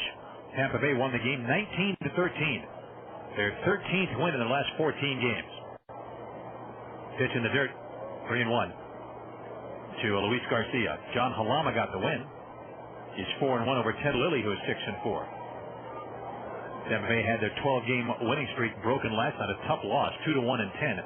Had a 1-0 lead until the 8th inning when Toronto got even, and they won it in the 10th on Reed Johnson's base hit. Here's a 3-1 pitch to Garcia. Buchek turns and delivers. Fastball is swinging and a miss. He chased a high pitch that time, a high fastball. In that game, Tampa Bay had home runs by Cruz, Bloom, Carl Crawford. Toronto had home runs by Dave Berg, Eric Hinsky, Orlando Hudson, and Cash hit his 3rd in that game. Twins went 10 to beat the Red Sox at Fenway 4-3. Balfour got the win over Keith Folk. Joe Nathan, his 21st save, and David Ortiz, a home run for the Red Sox, his 17th. The pitch is up and in. Ball 4 to Garcia. First walk of the game for either side. And here's Myro, who softly lined out to third baseman McPherson in the 2nd. White Sox beat Cleveland 7-1. John Roush with the win over Jake Westbrook. And Roush now 1-1. Westbrook 6-4. Jose Valentin, home run number 14 in that ball game. Well, so much for the easy type of ball game that you like to have on a getaway day. Seattle visiting Texas at the ballpark at Arlington. You figure, getaway day. We're going to have a nice, quick ball game, right? How about 18 innings? A double header's worth of action in Arlington today. That's all. Here's the pitch to Brian Myro. He takes a strike, and it's 0-1. When the dust had cleared, Texas, on a 2-run home run by Alfonso Soriano, beat Seattle 9-7. Edgar Martinez homers for Seattle in the game. Ron Barajas hit 2 for Texas. Schaus got the win over Moyer, who's now 6-3. Schaus is 1-0. Detroit beat Kansas City in KC 12-3. Nate Robertson the win over Chris George. Robertson's first win. He's 1-0. George is now 1-1. The pitch is low. 1-1 to Myro. Jermaine Dye hit a home run as Oakland beat Anaheim 2-1. By the way, in the Detroit game, Infante homered for the Tigers. Sweeney and Beltran homered for KC. For Beltran, number 15. Here's the 2-1 to Myro. As a fast strike on the outside the knees. Good sinking pitch. A 2-seam fastball in there. 1-2 to Myro. Rick Bell on deck. Garcia at first base. Nobody out in the top of the 4th inning. A 1-1 ball game. Las Vegas 51's baseball on Sports Radio 1460 KENO, Las Vegas. The Tiger win. Mentioned Sweeney a home run, his 12th in that game. Pitch is outside. 2 balls and 2 strikes. Oakland 2-1 over Anaheim. Mark Mulder now 9-2 over Scott Shields, who's 5-1. So Oakland and the Anaheim Angels split in Anaheim. Jermaine Dye's 14th home run for Oakland. The difference in that ball game. Yankees beat Baltimore 5-2. Vasquez over Ponson. Rivera, his 28th save. A-Rod, home run number 19. Jeter, number 11 for Baltimore. Dave Newhan hit his first. Pitch is fouled away, 2-2. Dave Newhan used to be with the Las Vegas Stars back in 2000. And earlier this year, he was with Oklahoma. The Texas Rangers released him even though he was playing well for their AAA team. But boy, he's done well for Baltimore. He's hitting over 500 for the Orioles. Matter of fact, right now what Newhan is hitting. 2 balls and 2 strikes to Myro, first of all, as Buchek comes set. and delivers. Fastball, a pop-up on the right side. Going out into the right field grass is Speck, the second baseman. He gives way to Gordon, who comes in and makes the catch. Gordon came a long way to get that ball. Myra 0 for 2. One out for Rick Bell.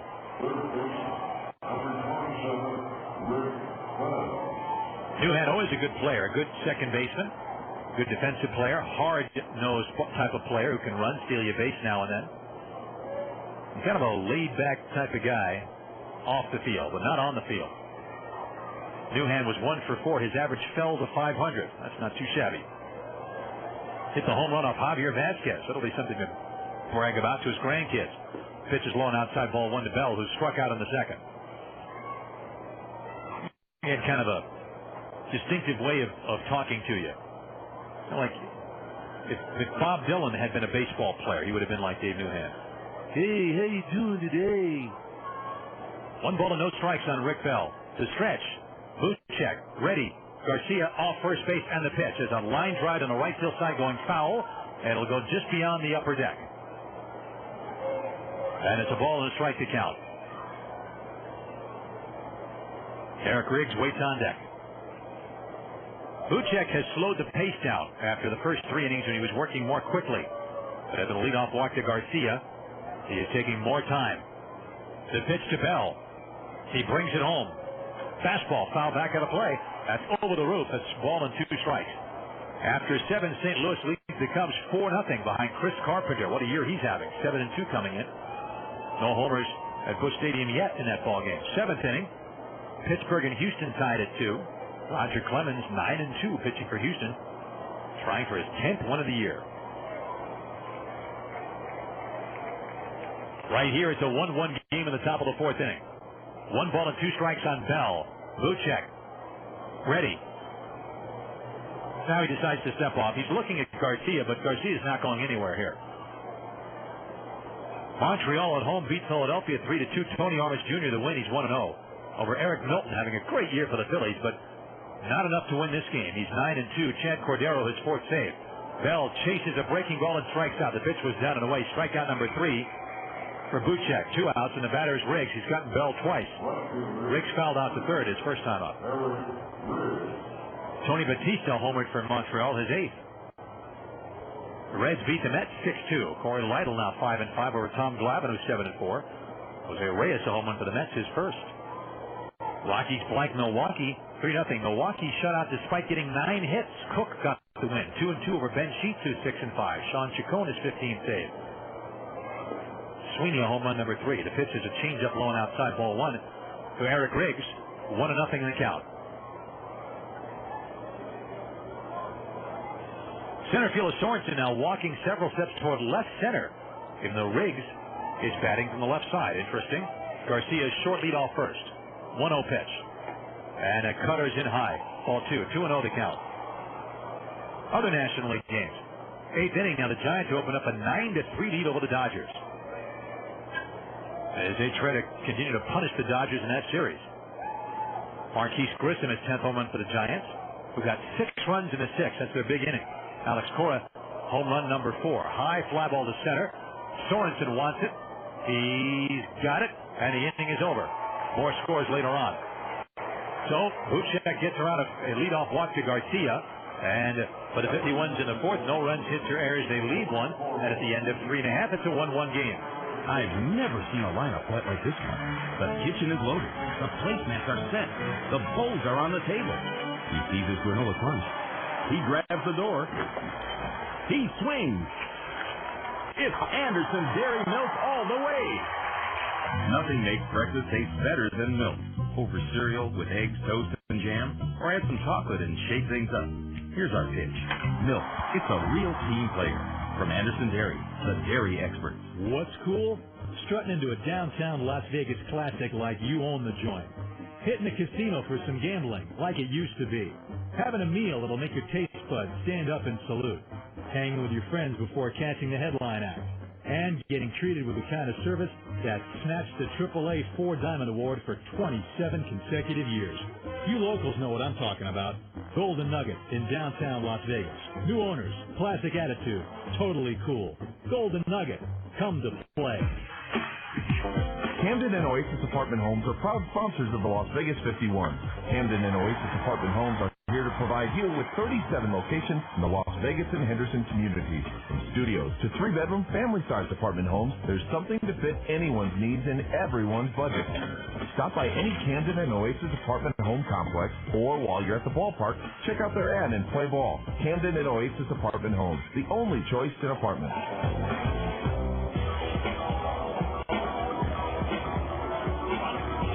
Bottom half of the fourth inning, a 1-1 ball game here.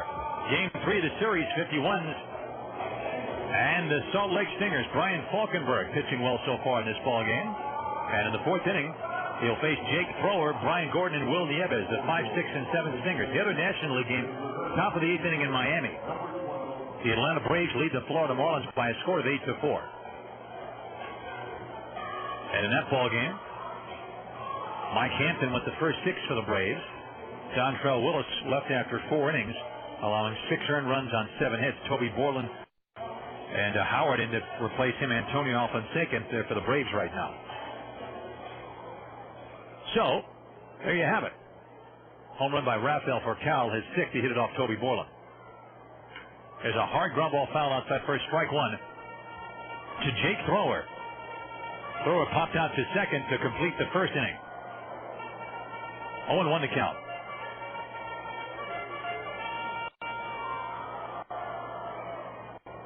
One strike on Jake Thrower out of Yuma, Arizona.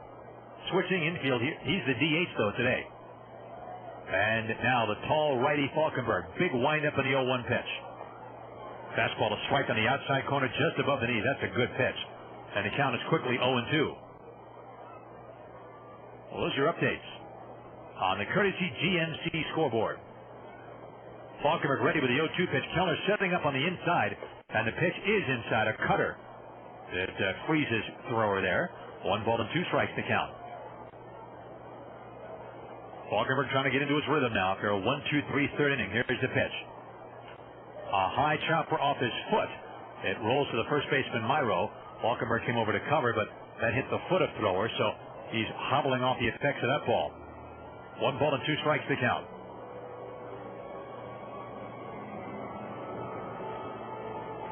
Well, there's breaking news now from ESPN.com. Yesterday, it's so funny. I was just talking about this yesterday on the air. If you joined us, you might have heard this being discussed about how this trade would Carlos Beltran and where he might go, and everybody knows he's going to be traded. The Astros were denying everything. The pitch is inside 2-2. Well, guess what? The Astros have won the Carlos Beltran sweepstakes. He's going to Houston in a 3-team deal. Here's a 2-2 pitch. Outside 3-2. Almost like I was saying yesterday. Some of the rumors turn out not to be true. And sometimes teams will deny things, and shortly after that, they will turn out to be true. That was the case here. Oh, no, there's no. What are you talking about? That's ridiculous. We never had any discussions. Yeah, well, it's happened now. Pitch is foul back. 3-2. Sure. Teams may have their own reasons for denying talks that have been reported.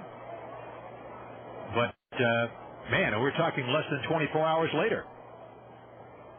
Oakland will get closer Octavio Dotel, and Kansas City will get some prospects. Here's a 3-2 pitch to Jake Thrower from Brian Falkenberg. Fastball just outside. Wow, what a close pitch. Falkenberg staring in, not liking the call by Keller. That walk is the first walk allowed by Falkenberg, who did not walk anybody in 6 innings in his last start against Edmonton. That was a very close pitch. Here's Brian Gordon, who tripled to the corner and right in the second and then scored on Nieves' double.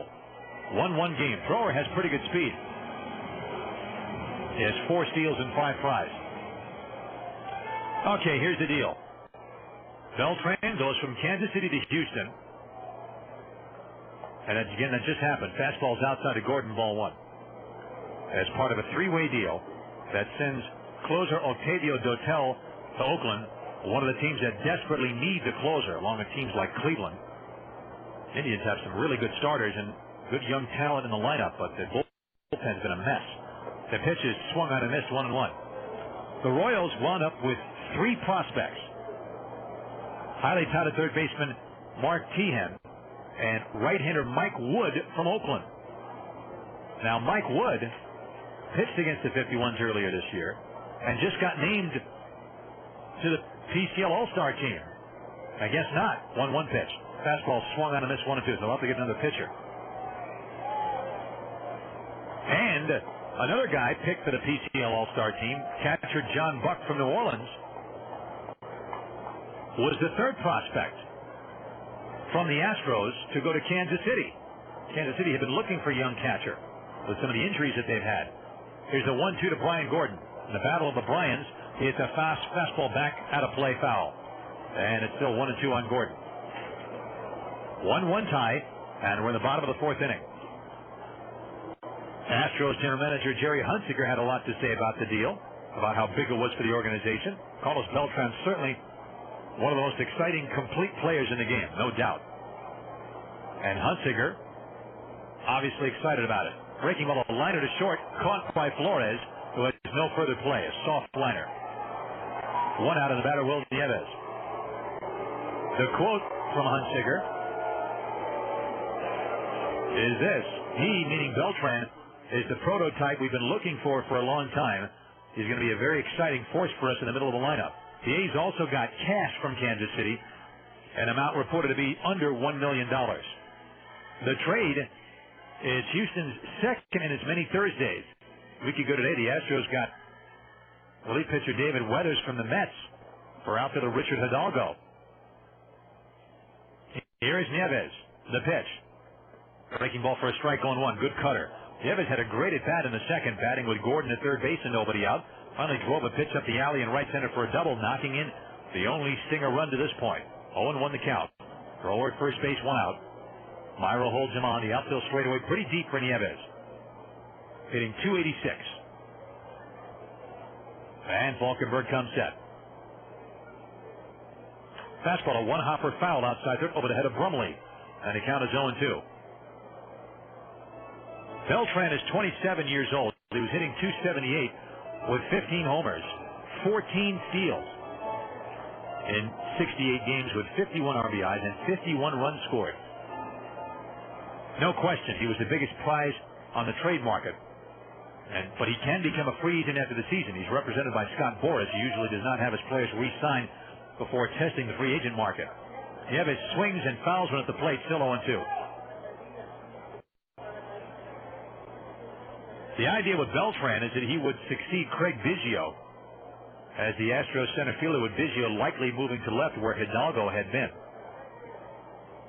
Meanwhile, Dotel, who is 30 years old, 0-4 with an ERA just over 3 and 14 saves and 17 chances in his first year as a closer following the trade of Billy Wagner to the Phillies in the offseason. Another 0-2 pitch to Nieves. Breaking ball, a check swing bounce from the first base side foul, still 0-2. 1-1 game in the bottom of the fourth. So Dotel takes over as the closer in an Oakland bullpen that has more blown saves than saves. They've blown 14 saves, and they've managed to get 13 of them. Arthur Rhodes was the man on the mission, but not anymore. Octavio Dotel has that role for Oakland. 1 on, 1 out. Bottom of the fourth. 0-2 on Nieves. Thrower about a 3-step lead off the bag at first. Breaking ball just low. He checked his swing. That was a close pitch. 1-2. Well, who knows what will happen from here on out. A lot of times, a trade like this is made, and it can mean the beginning of a lot of deals. It can break the ice. And some years, it's just kind of a soft year for trades. Here's the pitch. Fastball high, 2-2. That's half the fun. Hanging around to figure it out. 1 ball and 2 strikes.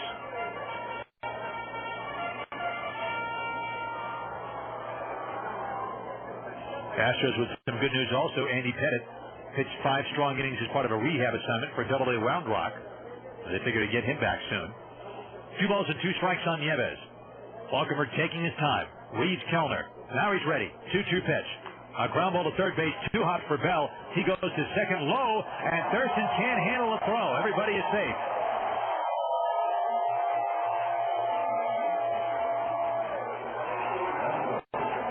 Bell made a low throw. Thurston tried to dig it out. Normally, Thurston, even though it was a bad throw, is going to make that catch. on the low throw. Normally, I don't know if he was thinking about a double play because he knew that Nieves, the catcher, without good speed, was running or what. But normally he's going to scoop that ball, and he didn't. And even though it was a low throw, right now, it may change, but right now they're giving Thurston the error for failing to handle the throw. So 1 minute it looked like a double play. The next minute it looked like a force out, and now the 51s get nothing. Here's Gary Johnson. Pitches low, ball one. So Vegas commits the first error of the game. We'll see how costly that is. The inning really should be over. 2 on, 1 out. Johnson is a slow ground ball to Thurston. A 4-3 put out in the second. Left-handed hitting left fielder. Hitting .257.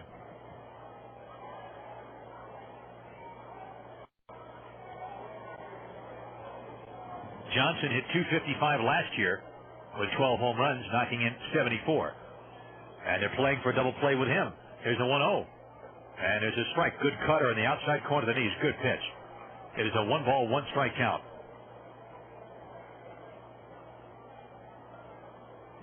It's got to make the other teams, Cardinals, Cubs, and all those teams in the National League Central, Reds, a little nervous.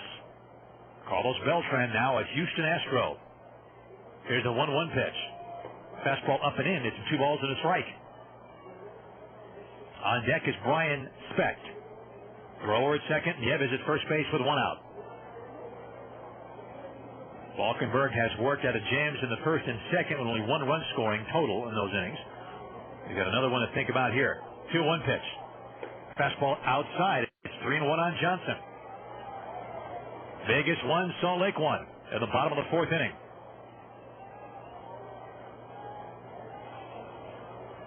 Johnson steps back in, wearing that cherry red Salt Lake helmet, snow white uniform, bright red numerals and name on the back. 3-1, the pitch. A ground ball to first base, knocked down by Myro, who picks it up and feeds Falkenberg at the bag for the out, and there are 2 outs. On the play, Thrower takes third, and Nieves goes to second. That looked like a double play ball also.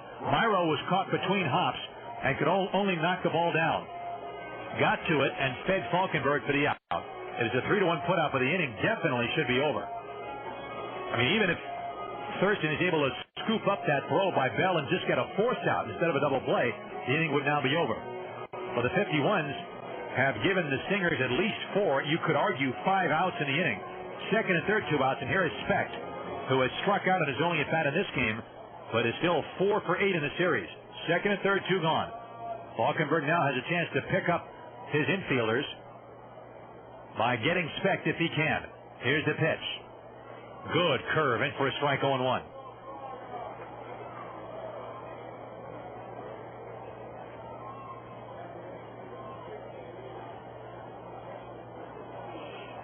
One strike on Brian Specht. The infield and outfield straight away, medium depth. Good breaking ball again. He tried to hold up. He went away around, and the count is 0-2. So 2 curveballs, and Specht down 2 strikes. Off third base is Thrower. Nieves at second. A little extra pressure now on Ryan Kellner because this is when Falkenberg normally would bounce a pitch to see if the hitter would swing at it with 2 strikes. And you have the tie-breaking run at third base. 0-2 pitch. Brand, there it is in the dirt, but Kellner makes a sliding save to his right on a hard slider down and into the shoe tops of Specht. 1-2 to count.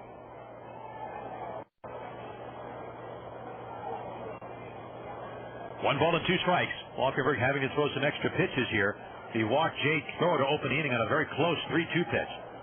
Gordon lined out, and Nieves the ground ball to third, resulting in the bad throw, and Thurston not handling the throw for an error. Johnson grounding out. The 1-2 pitch. Fastball just inside below the belt. It is 2-2. So Falkenberg is trying to come in on Specht, and the count even. He set him up for something away. We'll see if he tries that or something else. Specht hitting .243. Falkenberg quickly with a sign from Kellner. From the stretch, 2-2 pitch. Breaking ball, a ground ball to second. Thurston has this one, throws on to first base and gets his man by 2 steps, and the inning is over. Falkenberg pumps his fist as he's able to work out of the 4th inning situation.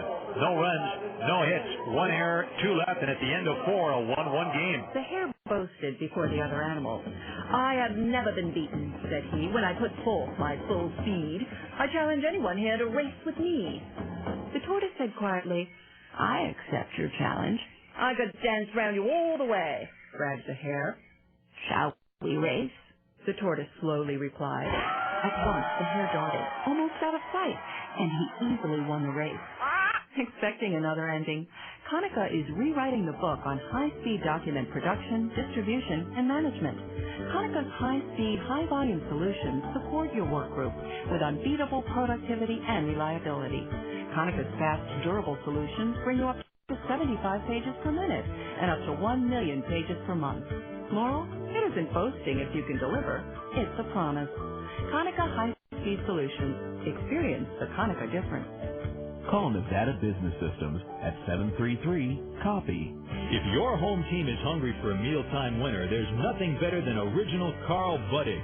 With 9 distinct flavors like smoked turkey, honey ham, and corned beef, we've got the taste and variety that never strikes out.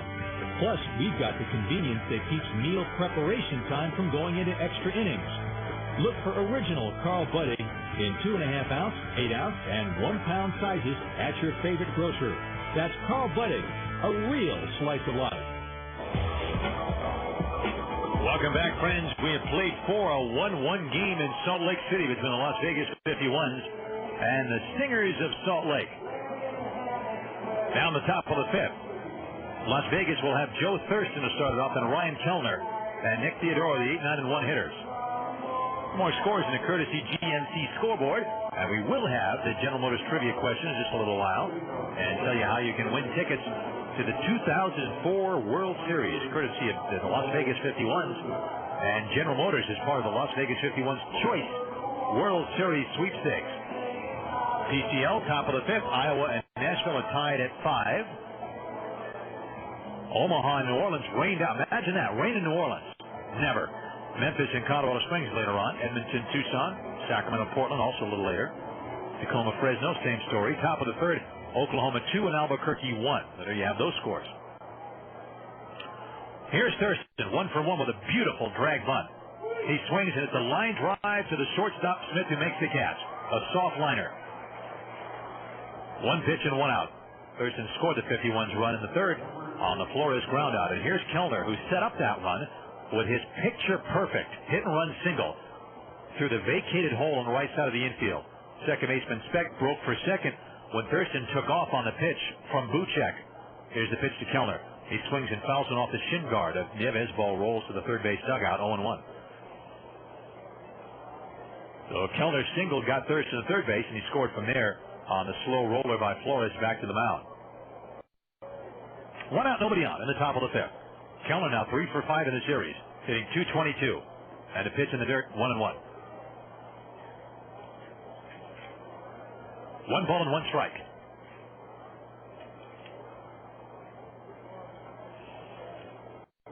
Kellner back in.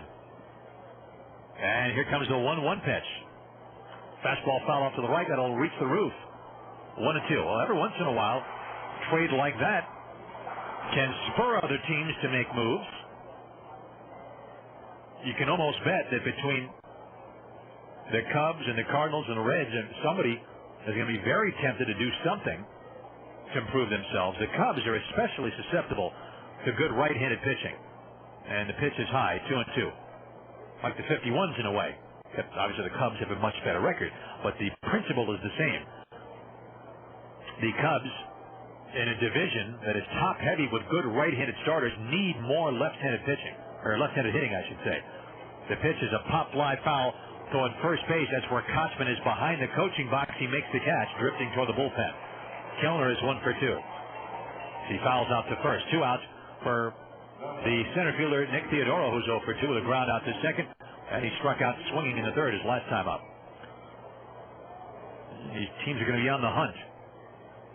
Not to mention, maybe the American League West might be looking to some of those teams looking to make some deals now, with Oakland getting a closer. The Angels seem to have what they need as long as they can stay healthy to hang in that race. Freddie Garcia's name has come up a lot as a name starting pitcher that the Mariners would be willing to deal for the right price. Here's Theodoro. A hard grounder up the middle to his right is Speck. He backhands from the outfield grass. He throws out Theodoro. A good play by Speck again. He makes that play every time. A quick 1-2-3 inning for Chris Buchek, and the 51s are out in order. We head to the bottom of the 5th inning in Salt Lake. It is a 1-1 game. And we're back to the Senate Judiciary Committee investigation. If you please, sir, do you or do you not freshly recall the incident in question? We know that cereal was smothered, and there was evidence of cookie dunking. Here's a smooth, delicious question, General. I find it baffling, sir, that you of all people don't recognize the calcium of the situation here. There's no half and half about it. I demand $1 for sour cream. What cottage cheese is nutritious for you? It is in the interest of this assembly that you are forthcoming with the skim and the whole and the chocolate. Meadow Gold Dairy. Skim, 2% whole and chocolate milk, as well as cottage cheese and sour cream are so fresh and delicious they might leave you a little bit distracted. Furthermore, we will not be satisfied until we get to the bottom of this gallon. What say you, sir? On the advice of my attorney, I would like to take a sip. Meadow Gold Dairy. Got something fresh on your mind? Today we're with some relatively new members of the American Family Insurance family. So, what do you like about your American Family agent, Molly? He's a very, very nice guy, and he treats our family like friends. And you? Everybody's real friendly, and he's always just like, hi, how are you? Hey, anyone know the American Family jingle? American Family Insurance. All your protection under one roof. American Family Insurance. See the yellow pages or visit amfam.com for the American Family agent nearest you. Welcome back, friends, to Salt Lake City. Bottom of the 5th inning, a 1-1 ball game. Stingers with 4 hits. Vegas with 3. Vegas has committed the game's only error. And Brian Falkenberg has pitched well through 4. Has worked out of 3 jams, allowing only 1 run out of the 3 jams. And it's Casey Smith, Zach Sorensen, and Casey Kosman at the top of the order to face Brian Falkenberg. The ones would like to see Falkenberg go 7 in this game if he can do it. At least 6. Their bullpen is more thin than usual for a couple of reasons. Rodney Myers gone to Japan. He'll pitch for the Hanshin Tigers. And as we said yesterday, certainly wish him all the very best. A total professional, Rodney Myers. And he admitted that he's close to the end of his playing career. And this is a good deal for his family. Usually when players go to Japan from here, it means a nice payday for them. And Myers had no idea if he'd ever get called up again by the Dodgers. Here's Casey Smith. A ground up the third base side foul. Strike 1. Smith had struck out swinging and struck out looking. Falkenberg has walked 1, struck out 4, and 4 innings to work. 0-1 the count. We're in the bottom of the 5th inning. And Falkenberg to the motion. Here's the strike 1 pitch. Fastball line to left center. That's a base hit. Over to cut it off is Theodoro. And Smith will round first and hold on as Theodoro makes a good throw back into Thurston. So Smith is 1 for 3. A ringing single to left center field. And that's 5 hits for the Stingers, and it brings up Sorensen, who had singled and flat out. So there's no Rodney Myers to turn to. Giovanni Carrera has worked in back-to-back games. It's doubtful they would use him. They do have Troy Brohan, who's available if needed. Augustine Montero is available. And so is Roy Smith, and that's about it. Now, Harold Eckert is here. Here's the pitch to Sorensen. He takes high and away ball 1. He squared the bunt and took it. Eckert, what an odyssey. This fellow was the one sent down. He was sent down to Double-A, so he was driving from Las Vegas to Jacksonville. That's a long drive. Just through the state of Texas alone, that's a long drive. He told me he made a couple of stops. Amarillo, and he stopped in Louisiana. Pitch is high, 2-0. To take a snooze. And he was only 4 hours away from Jacksonville. This was at 7 o'clock last night Eastern time. When he was on the road, 4 hours out of Jacksonville, got the call, hey, we know you're getting close to Jacksonville, driving all that way. We need you back here. Pitch gets away from Kellner to the first base dugout. Down to second goes Smith. And I'm guessing it's a wild pitch. Sorensen was scoring the bunt and took the pitch in the dirt. It's 3-0. They've not indicated what they're going to call that, but I'm guessing it's a wild pitch for now. It is a wild pitch. 3-0 to count. So he got that call, and no, he didn't turn the car around. He just went ahead and drove the other 4 hours to Jacksonville, spent the night there, and then hopped a plane this morning from Jacksonville here to Salt Lake. No worse for the wear. I was some at the hotel today. Here's the 3-0 pitch. That's low ball 4. So that walk brings up Casey Kotzman. Well, now Falkenberg's in another jam. His 4th jam in 5 innings. He had a 1-2-3 third, but he had to work out of a 2nd and 3rd 1-out situation in the 1st. He allowed a double and a triple in the 2nd for a run and had to work out of a runner at 2nd nobody out situation after that, and got it done. Here comes Roger McDowell to talk to him as a left-hander. Brohan gets up in the bullpen. In the 4th, he had to work out of a 1st and 2nd 1-out situation and did. Now it's 1st and 2nd nobody out. 2 very good hitters up, Casey Kotzman, and after him, Dallas McPherson. Well, the other pitcher who's not available is Eric Knott because he injured his knee a couple of nights ago. They don't know how serious it really is. It's a day-to-day thing. He had to be helped off the field. It is a re-aggravation of the injury that he had in spring training. And as Knott told me, trying to feel that little bouncing ball where he grabbed it and had to do a spin move and throw the runner out at first base represented the first real test of that knee physically.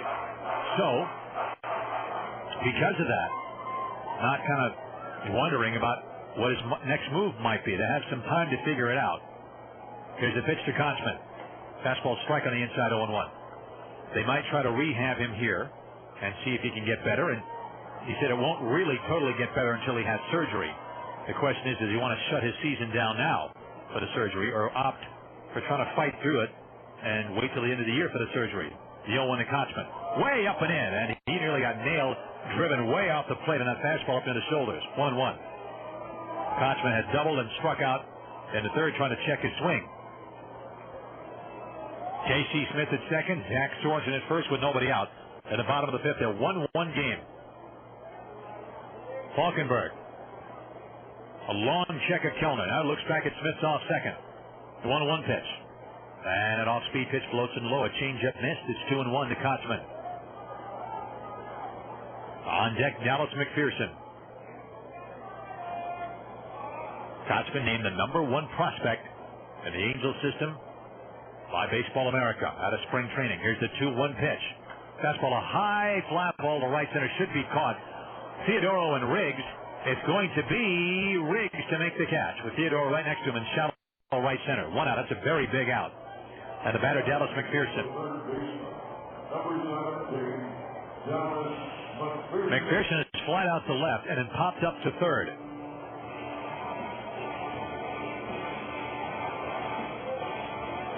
Meanwhile, the courtesy GMC scoreboard, final score, the Giants beat the Dodgers 9-3. Brett Tomko to win to go to 2-4 over Hideo Nomo, who's 3-9. Alex Cora, his 4th home run for L.A. And Marquise Grissom, number 10 for the Giants. So a great series for the Giants at home over the Dodgers. Here's Falkenberg. And the pitch to McPherson. Good breaking ball. Swung on and missed 0-1. McPherson, a big cut that time. 1 strike to count. I want to thank Dallas McPherson once again for being our guest in the pregame show. Nice fellow. A cadet at the Citadel, and he said that the training was rigorous and really helped him as far as his own personal self-discipline. Here's the pitch. Breaking ball to drive to center, hit well. Theodore going back, reaches, makes the catch in deep center field, fires the ball back in, and back to second base goes Smith. Sorensen back to first. Good play by Theodore. That ball was hit at least 405 or 410. He got it right before he got to the warning track, and it's 420 to the wall. So an 0-1 breaking ball, and McPherson hit a long way, but Theodore made a nice play to get it. 2 outs for Thrower, who was popped out and walked 0 for 1.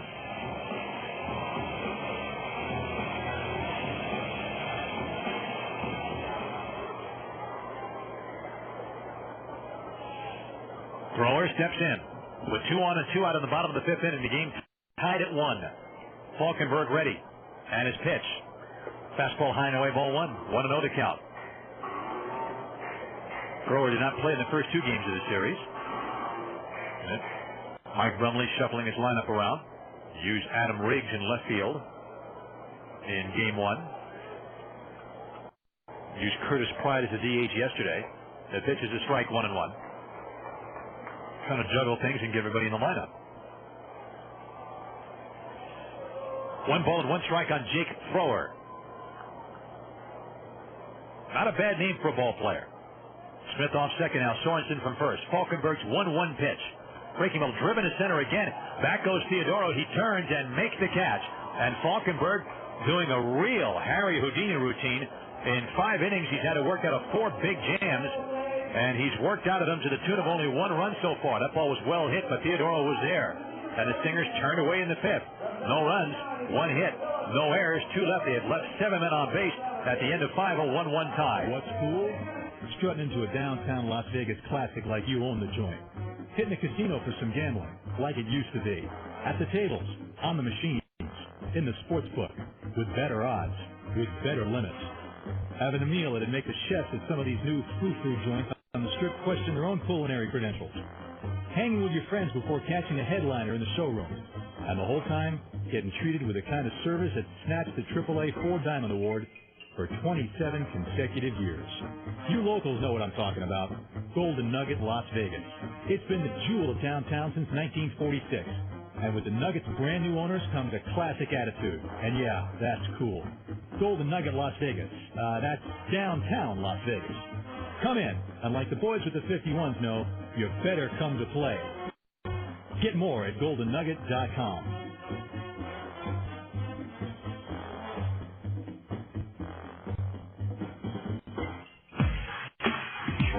Camden and Oasis Apartment Homes are proud sponsors of the Las Vegas 51. Camden and Oasis Apartment Homes are here to provide you with 37 locations in the Las Vegas and Henderson communities. From studios to 3-bedroom family-sized apartment homes, there's something to fit anyone's needs in everyone's budget. Stop by any Camden and Oasis Apartment Home complex, or while you're at the ballpark, check out their ad and play ball. Camden and Oasis Apartment Homes, the only choice in apartments. We're going to the 6th inning in a 1-1 ball game.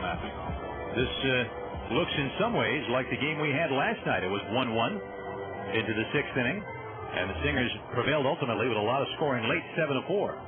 1-1 again, top of the 6th.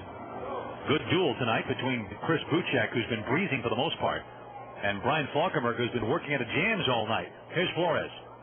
He takes a fast strike on the outside corner just above the knees. 0-1. Flores has a Sun double and drove in the only Vegas run in third with a slow ground ball back to Buchek, scoring Thurston from third base with that little roller. Here's the 0-1.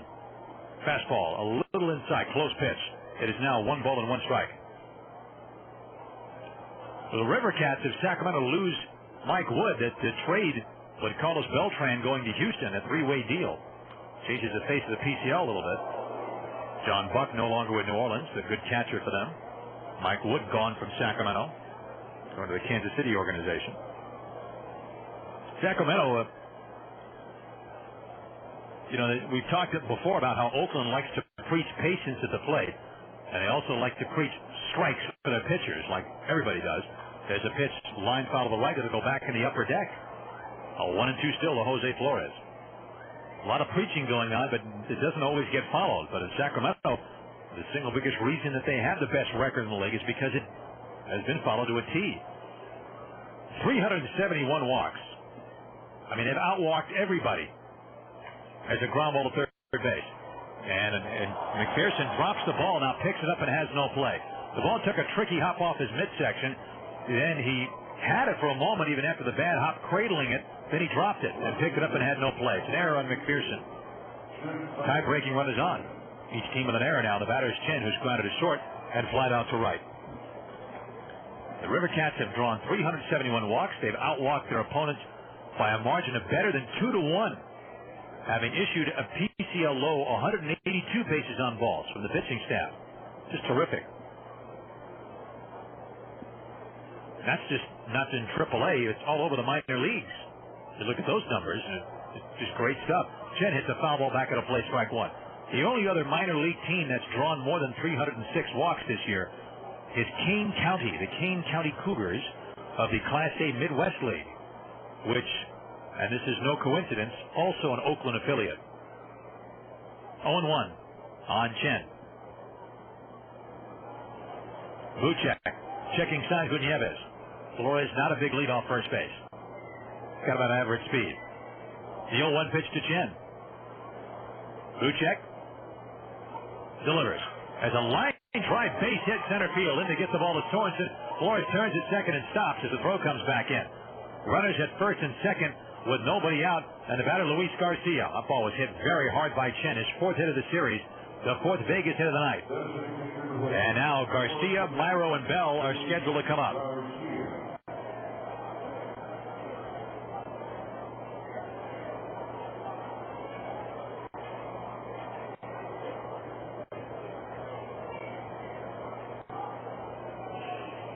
Here's Garcia.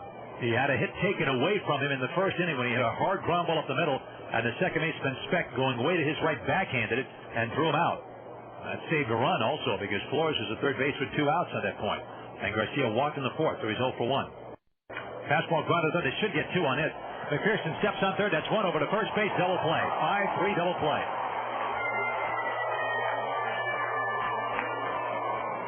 On the play, Chen takes second. 2 outs. That's a big double play. And the batter, Brian Myro, who is 0 for 2. He's lined out softly to third and also popped out to shallow right.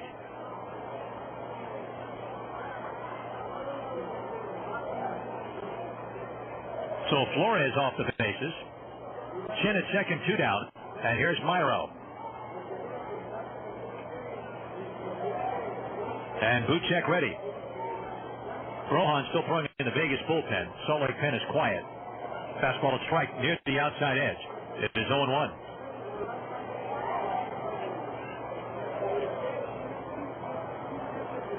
One strike to count. Now Buchek set, looks back at Chen, and the 0-1. Myro swings. It's a one-hopper to short, glove by Smith. He fires on the first base low, and it's dug out by Kotzman. Boy, Casey Kotzman is good at digging out those low throws. If that ball gets away, that's a run. The inning is over. No runs, 1 hit, 1 error, 1 left, and we head now to the bottom of the 6th inning. It is still a 1-1 game. Getting tired of the same old kind of sports bar with the same old food, tired atmosphere, and lackluster service? Hey, you'll get your beer. Just wait in line. Well, if you're into the sports bar scene but are ready for a refreshing change from the same old, then the place for you is Carmine's Little Italy Instant Replay. What makes Carmine's Little Italy Instant Replay different? For starters, they feature a full Italian menu at reasonable prices with outstanding authentic Italian entrees and daily specials like penne scallops on Mondays and delicious stuffed salmon on Tuesdays. On Wednesdays, you can enjoy a fabulous 14-ounce ribeye grilled to your liking. And on Fridays, Carmine's Little Italy Instant Replay proudly serves a wonderful osso buco. Now, how many sports bars can do that? So the next time you want to kick back and enjoy the game with great food, head over to either one of Carmine's 2 locations. On the west side at 2940 South Durango off of Edna, and in Henderson on Mark Street near Warm Springs. Carmine's Little Italy Instant Replay, the sports bar with a touch of class. I'm Linda Cohn, Sports Center anchor and ESPN Zone's quality control inspector. That's right, ESPN Zone undergoes my rigorous 16-point inspection process, making it a place where fans come in week after week, game after game. There's the Linda Cohn Taste Test, where our famous American grill is tasted by yours truly. ESPN Zone's ribs. I'm thinking they could use a little more of our original sauce. Well, Linda, that's your second helping. Linda? ESPN Zone, a taste of ESPN. Welcome back again, my friends, to Salt Lake City. Game 3 of the series, a 1-1 tie, and Brian Falkenberg has been lifted after 5 good innings. He makes his second consecutive strong start, and he'll have no decision. 5 innings for Falkenberg, 1 run earned on 5 hits. He walked 2, struck out 4, and pitching the 6th inning now will be lefty Troy Brohan.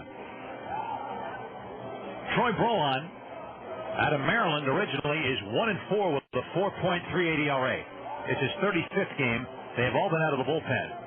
Former San Francisco Giant, former Arizona Diamondback. And Brohan pitched last night, went 1 inning, allowed 1 run earned on a home run by Will Nieves. Second man he'll face in this inning. As a strike, meanwhile, to Gordon, who has tripled and scored and lined out to short. He is 1 for 2.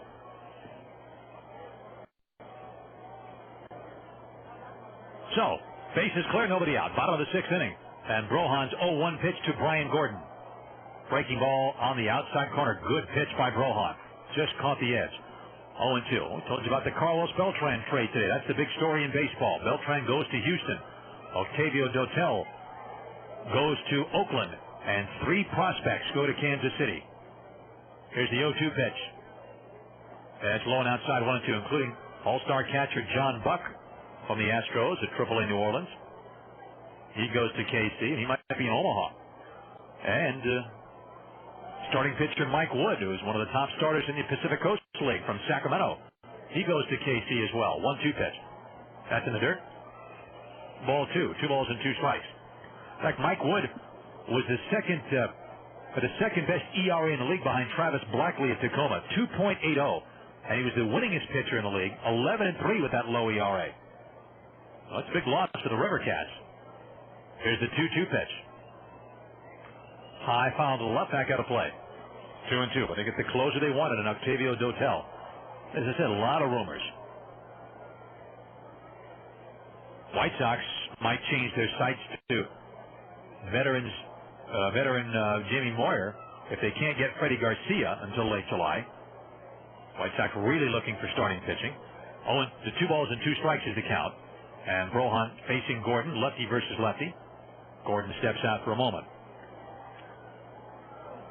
The Yankees reportedly are also heavily scouting Garcia, with Seattle consultant Pat Gillick taking a close look at the Yankee farm system. 2-2 pitch. It's low and outside. It's gone from 0-2 to 3-2 now. It was thought for a while that the Padres were the leading contender for Carlos Beltran, but the word was that they would not part with Sean Burroughs in any deal, which might have been what prevented that deal from happening. 3-2 pitch on the way. Breaking ball grounded foul outside first. It is still 3-2 on Brian Gordon. 1-1 tie here in the bottom of the 6th inning. Oakland at one point was also supposedly in the Beltran sweepstakes. They were supposedly dangling third baseman Mark Trahan, who ultimately was one of the players dealt in the deal, and catcher John Baker, but they then thought that they might spin Beltran in another deal. The pitch is low, ball 4, so Brohan had Gordon 0-2 and walked him anyway. That's the tie-breaking run. Nice at bat for Gordon. And the batter's Nieves, who doubled in the only Salt Lake run in the second. Then, with 1 on and 1 out in the 4th, hit a ground ball to third baseman Bell. It looked like a double play. Bell made a low throw to Thurston, who did not handle it. Thurston drew the error, but Falkenberg worked out of that by getting Johnson and Speck to ground out, leaving runners at second and third. Really good job by Falkenberg. The numbers will tell you that he did well, but the numbers won't tell you how well he really did. Second and third, 1 out of the first, he worked out of that. Here's the pitch to Nieves. And a changeup is low, ball 1. Triple by Gordon opening up the second. He scored on Nieves' double, but when Nieves hit the double, he was at second with nobody out, and he never scored. In the 4th, first and second, 1 out. And then left runners at second and third. They had first and second, nobody out in the 5th. And Falkenberg got out of that. 1-0 on Nieves. 5 home runs for Nieves, including 1 last night off Brohan. Gordon off first base, and not a big lead. Brohan delivers. Fastball. That's a little low. Close. It is 2-0 on Will Nieves. Harold Eckert will be in the bullpen. And he's had a tremendous 24 hours of travel here, as I was telling you earlier. But whether or not he can pitch tonight, not sure. I'm sure they'd rather wait till tomorrow. Give him a chance to catch his breath. But we'll see. Here's the 2-0 to Nieves. Brohan throws to first instead, driving Gordon back to the base. Gordon has 3 steals this year and has been caught once. Supposedly, Colorado is shopping outfielder Preston Wilson now that he's back in the lineup. And we'll see if anything happens there. And the Arizona Diamondbacks, a trouble bunch with an amazing number of injuries. Here's the 2-0 pitch to Nieves. He swings at a changeup, rolls it foul to the first base dugout. It's 2-1. Diamondbacks are expected to extensively shop center fielder Steve Finley in the next couple of weeks. Braves are looking around to see if some team might bite on starter Mike Hampton, who was owed $55 million over the next 4 years. This will be a 2-1 to Nieves. Brohan looks at first and brings it home. Changeup driven to right center field. That's in the gap. Racing over his legs on the dead run, and he's not going to get it. It's up against the fence. Riggs slips now, so Theodoro has to get it. Here comes Gordon. Here comes the throw home. He is in there, and the third base goes Nieves, and it's 2-1 in favor of Salt Lake.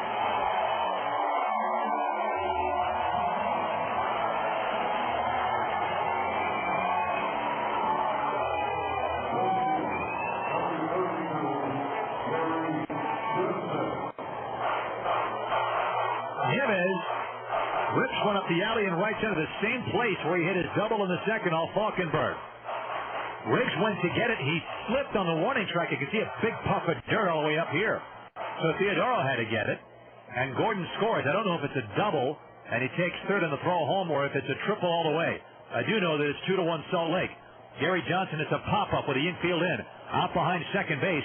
Flores looks at Thurston. Thurston wants it. He's got it, and there's one out. Johnson is 0 for 3. That'll bring up Brian Speck. So we'll see now if Brohan can pull a Falkenberg and strand Nieves at third base. He was there with nobody out. He's there with one out now. And here's Speck, who had struck out and grounded out to second.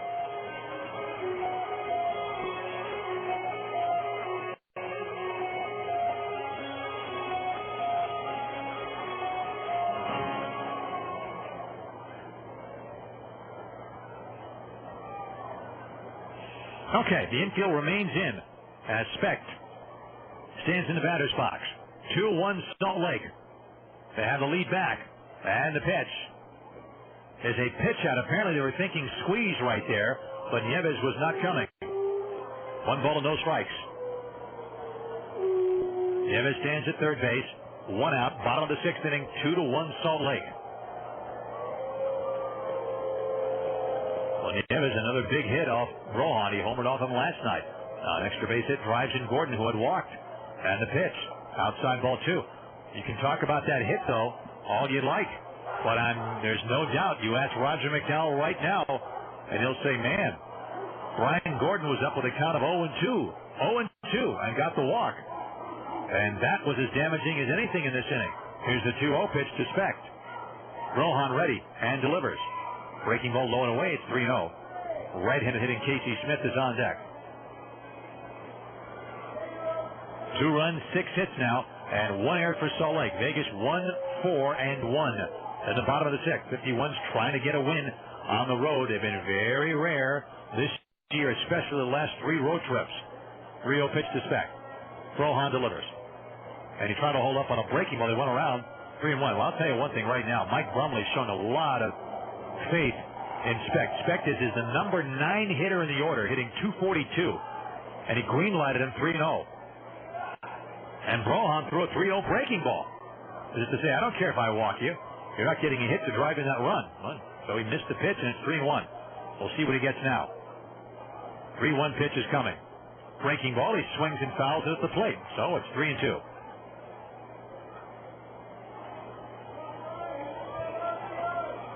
Three balls and 2 strikes to count.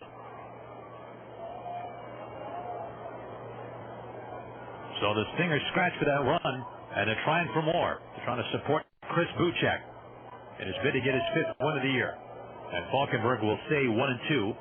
Those ERA, which began at 3.44, will go down some with just 1 run allowed in 5 innings of work tonight. 3-2 to count. Specht waiting. The look here by Brohan. And the payoff is coming. Breaking ball, a drive down the right line, hooking in the corner. That is a foul ball in the corner. Got a hanging breaking ball, and he hammered it. 3-2. Brohan has a new baseball now from the plate umpire, Cameron Keller.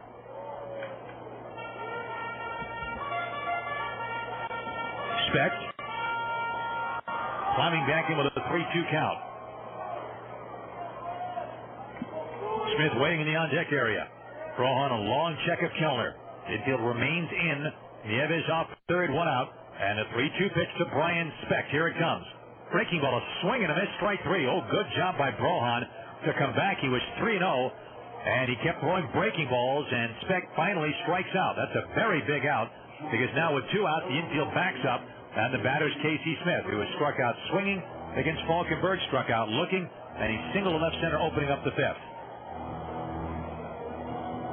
I'll tell you one thing, the Stingers may have gotten a tie-breaking run, but if Falkenberg can get Smith, And Strand Nieves, who was at third base with nobody out, and now is still at third with 2 outs. Be a nice lift for Vegas. Make it just a 1-run game going into the 7th inning. Here's the pitch to Smith. Fastball, a strike on the outside corner, 0-1. Rohan, the classic finesse left-hander.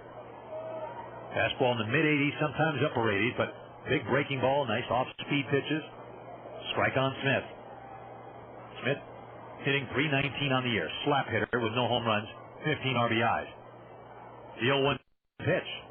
Breaking ball, drive to deep left field, hooking down the line. If it's fair, it's gone. It's in the corner. It is foul. Just foul in the corner. Wow, that was pretty close.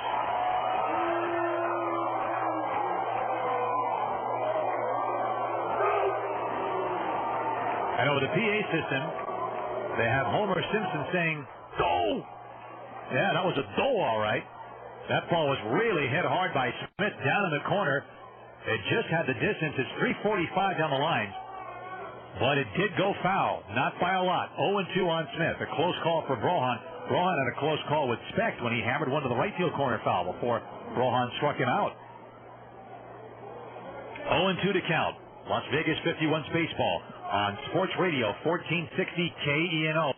Las Vegas. Smith wagging the bat up and back. Brohan now from the stretch. Off third base is Nieves. The 2-strike pitch. Brohan kicks. Brohan deals. Fastball just low. That was close. 1 ball and 2 strikes. He took a shot at the outside corner to the knees and narrowly missed it. 1-2. Brohan tucks the bill of his cap. Nieves stands off the bag at third. Hands on his hips. Wandering off the bag some more. The outfield straightaway. Medium depth for Smith. Infield playing it straight up. Flores playing him slightly to pull at shortstop, rather deep into the hole. Smith calls time, steps away for a moment. Just as quickly steps back in, taps the near end of the plate with the bat, moves it up and back some more. Rohan standing straight up, holds the ball behind him, looks in at Kellner. Nods yes emphatically to Kellner's side. 1-2 stretch. Rohan now steps off, and he now wants Kellner to go out and talk with him. These two have not worked a lot together this year, and so they want to make sure they're okay on the sides. Critical point of the ball game. Now Kellner heads back behind the plate. 1-2. In the inning, Gordon walked. Nieves hit one up the alley in right center to knock him in. Still don't know if it was a double or a triple. Nieves at third base. Johnson popped out. Specht struck out. 1-2 pitch to Smith. Brohan is now ready, and the pitch. Fastball is outside. It's 2 balls and 2 strikes. Zach Sorensen would be next. Brohan behind the rubber, looks around at his defensive alignment.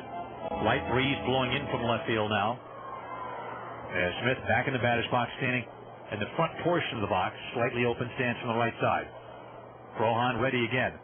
2-2 pitch to Casey Smith on the way. Breaking a little dunker to shallow center field. Back goes Thurston. He's got it. And the inning is over. Thurston had to go back quick, and a little looper off the end of the bat by Smith.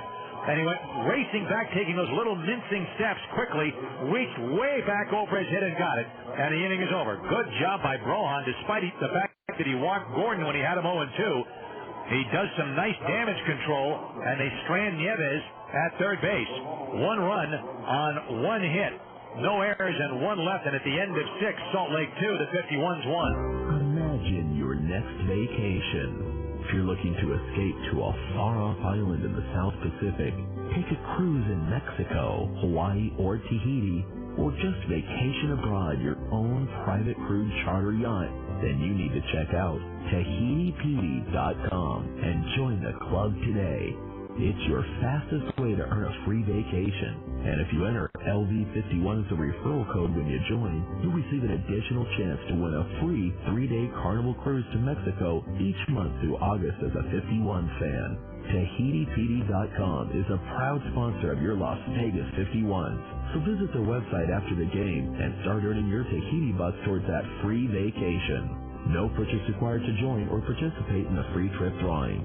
Make your dream of a vacation a reality at TahitiPD.com. That's www.TahitiPD.com. Courtesy GMC is Nevada's #1 GMC dealership, located in the Centennial Center, right next to Walmart. Courtesy's 100,000 square foot commercial, fleet, and retail dealership has the vehicle you want right now. Choose from GMC, Pontiac, Buick, or hundreds of used. Courtesy GMC, just off US 95 and the 215 West exit in the Centennial Center. Dealer number 24877. At the end of 6. Salt Lake leading Vegas 2-1. Interesting ball game. Salt Lake keeps squandering chances to score, yet they have the 2-1 lead, and now Las Vegas, down by 1, sends up Rick Bell against Chris Buchek, who has a chance now for his 5th win. Bell, Riggs, and Joe Thurston in the Vegas 7th inning. 2-1 Salt Lake. The pitch to Bell. He swings. It's a broken back ground over the right side, picked up by Buchek, who goes to the bag himself and steps on it. Bell cracked his bat, and that weak little dribbler, Buchek, showing good athleticism, raced off the mound toward first base and awkwardly reached out off balance and grabbed it. And he waved off Kochman as he had a full head of steam heading for first base to say, "Out of my way. This is my play." So Bell grounds to the pitcher unassisted. Nice play by Buchek. 1 out. Bell is 0 for 3 with a couple of strikeouts. And here's Riggs, who's fouled out and flied out. Through 6 1/3, Buchek has given up 1 run on 4 hits. He has walked only 1. And he has struck out 3. Riggs has fouled out and hit the fly ball to center to finish up the Vegas 4th. Last time up. General Motors teaming up with the Las Vegas 51s, possibly give you a chance to go to the 2004 World Series. Here's the pitch to Riggs. There's a strike going 1. And here's how it works. You head over to any one of 7 participating General Motors dealers and look for the boxes and the entry forms where you can sign up. As a line drive foul to the right back in the seats. It's 0-2 on Riggs. All you have to do is fill out the entry form and drop it in the box provided. And I'll give you the names of the 7 dealerships in just a little while. Just a moment here. And in September, we will have a drawing. And one lucky fan who has signed up at one of those 7 dealerships will win tickets to a 2004 World Series game. 0-2 pitch. Outside ball 1, 1-2 to Eric Riggs. And then, while you're at any of those 7 dealerships, if you make any kind of purchase at the parts or service department, here's the 1-2 to Riggs. Buchek delivers, and it's foul back on the ground, still 1-2. And bring your receipt to the Cashman Field box office. You don't have to give your receipt up, just show it. You'll get 2 tickets to an upcoming 51s game. And later on, we'll go over some of the promotional nights coming up. 51s on this road trip. They'll go to Fresno on Saturday for 4 and come back after that. There's a 1-2 pitch to Riggs. Fastball low. It's 2-2. For the first time tonight, a righty gets up in the Salt Lake bullpen, beginning to play catch with backup catcher Tom Gregorio. 2-2 on Riggs. Salt Lake 2, Las Vegas 1. 1 out, nobody on. Top of the 7th inning, the 2-2 pitch. Breaking ball foul back by Riggs. Still 2-2.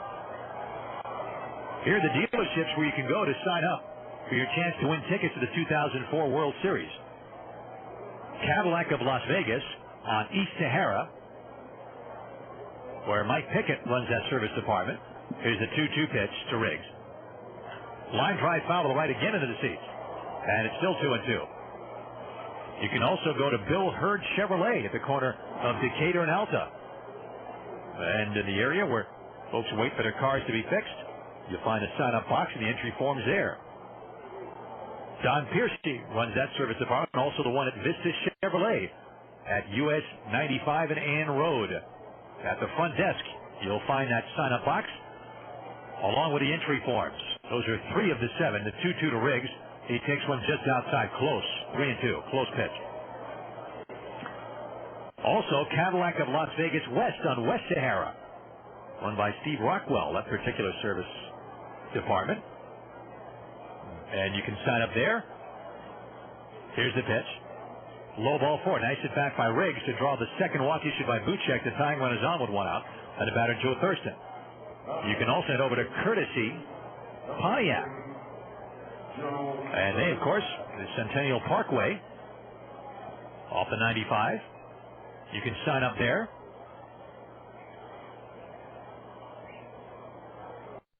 You can sign up at Desert Pontiac.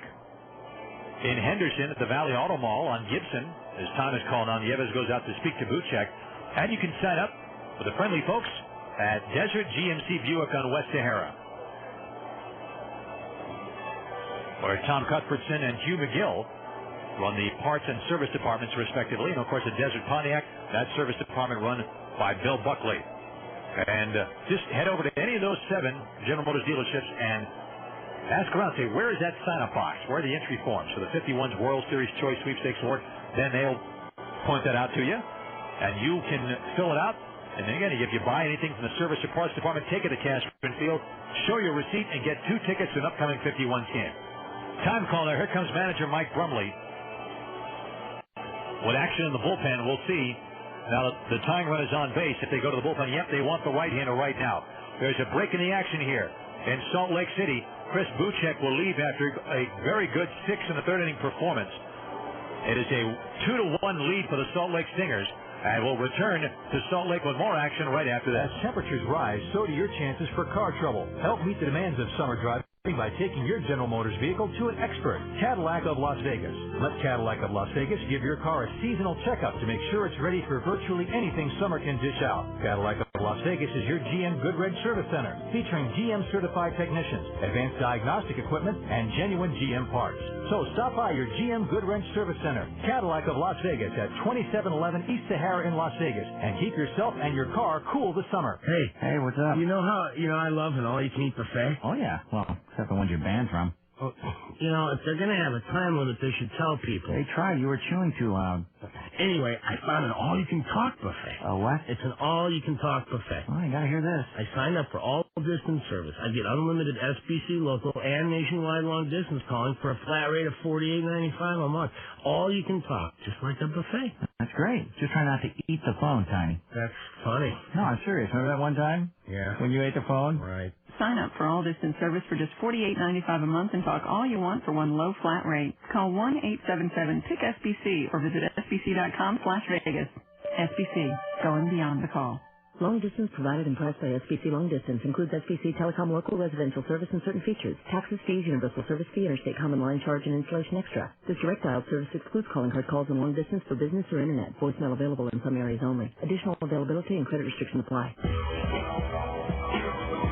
Top of the 7th inning, and Salt Lake leading 2-1 in Game 3 of the series. The new pitcher, righty Brandon Emanuel, will inherit Eric Riggs at first base, who represents the tying run. With 1 out, Thurston has a drag bunt single and scored the Vegas run back in the 3rd on Jose Flores' ground out, and he lined out softly to the shortstop, Casey Smith, in the 5th. Emanuel pitching for the 2nd time in this 3-game series. He pitched in Game 1, which was the 8-6 victory for Salt Lake. Throw to first base, and back in there is Riggs. Emanuel went 2 innings, allowing a run earned on 1 hit. He allowed a home run to Luis Garcia. Walked 1, struck out 3. Emanuel is in his 14th game. He has split them 7 starts, 7 relief appearances. He's 0-5 with an 8.6 ERA. Facing Thurston, the stretch, the pitch, and he takes a strike just above the knees on the outside half, 0-1. Third baseman McPherson near the dirt cutout, just in case Thurston tries to dump a bunt down. Riggs at first base, about average speed, with 1 out in the top of the 7th inning. Salt Lake 2, Las Vegas 1. Good job tonight by both starting pitchers. Here's the pitch. Breaking ball low. Try to backdoor that slider. And the count is 1 ball and 1 strike. Buchek went 6 in the 3rd, allowed 4 hits only. And one of them was a bunt by Thurston, who's up now, and one of them was a sun double by Flores. Sun got in Gary Johnson's eyes. The 1-1 stretch. And the pitch. Fastball on the outside corner, says Cameron Keller. Borderline pitch. Thurston didn't think so. He's muttering as he backs out of the box. 1-2. Buchek walked 2, struck out 3, gave up 1 run earned, and the runner at first, Riggs, is his responsibility. 1 ball and 2 strikes. Emanuel stares in hard at Nieves. The righty comes set. And the pitch.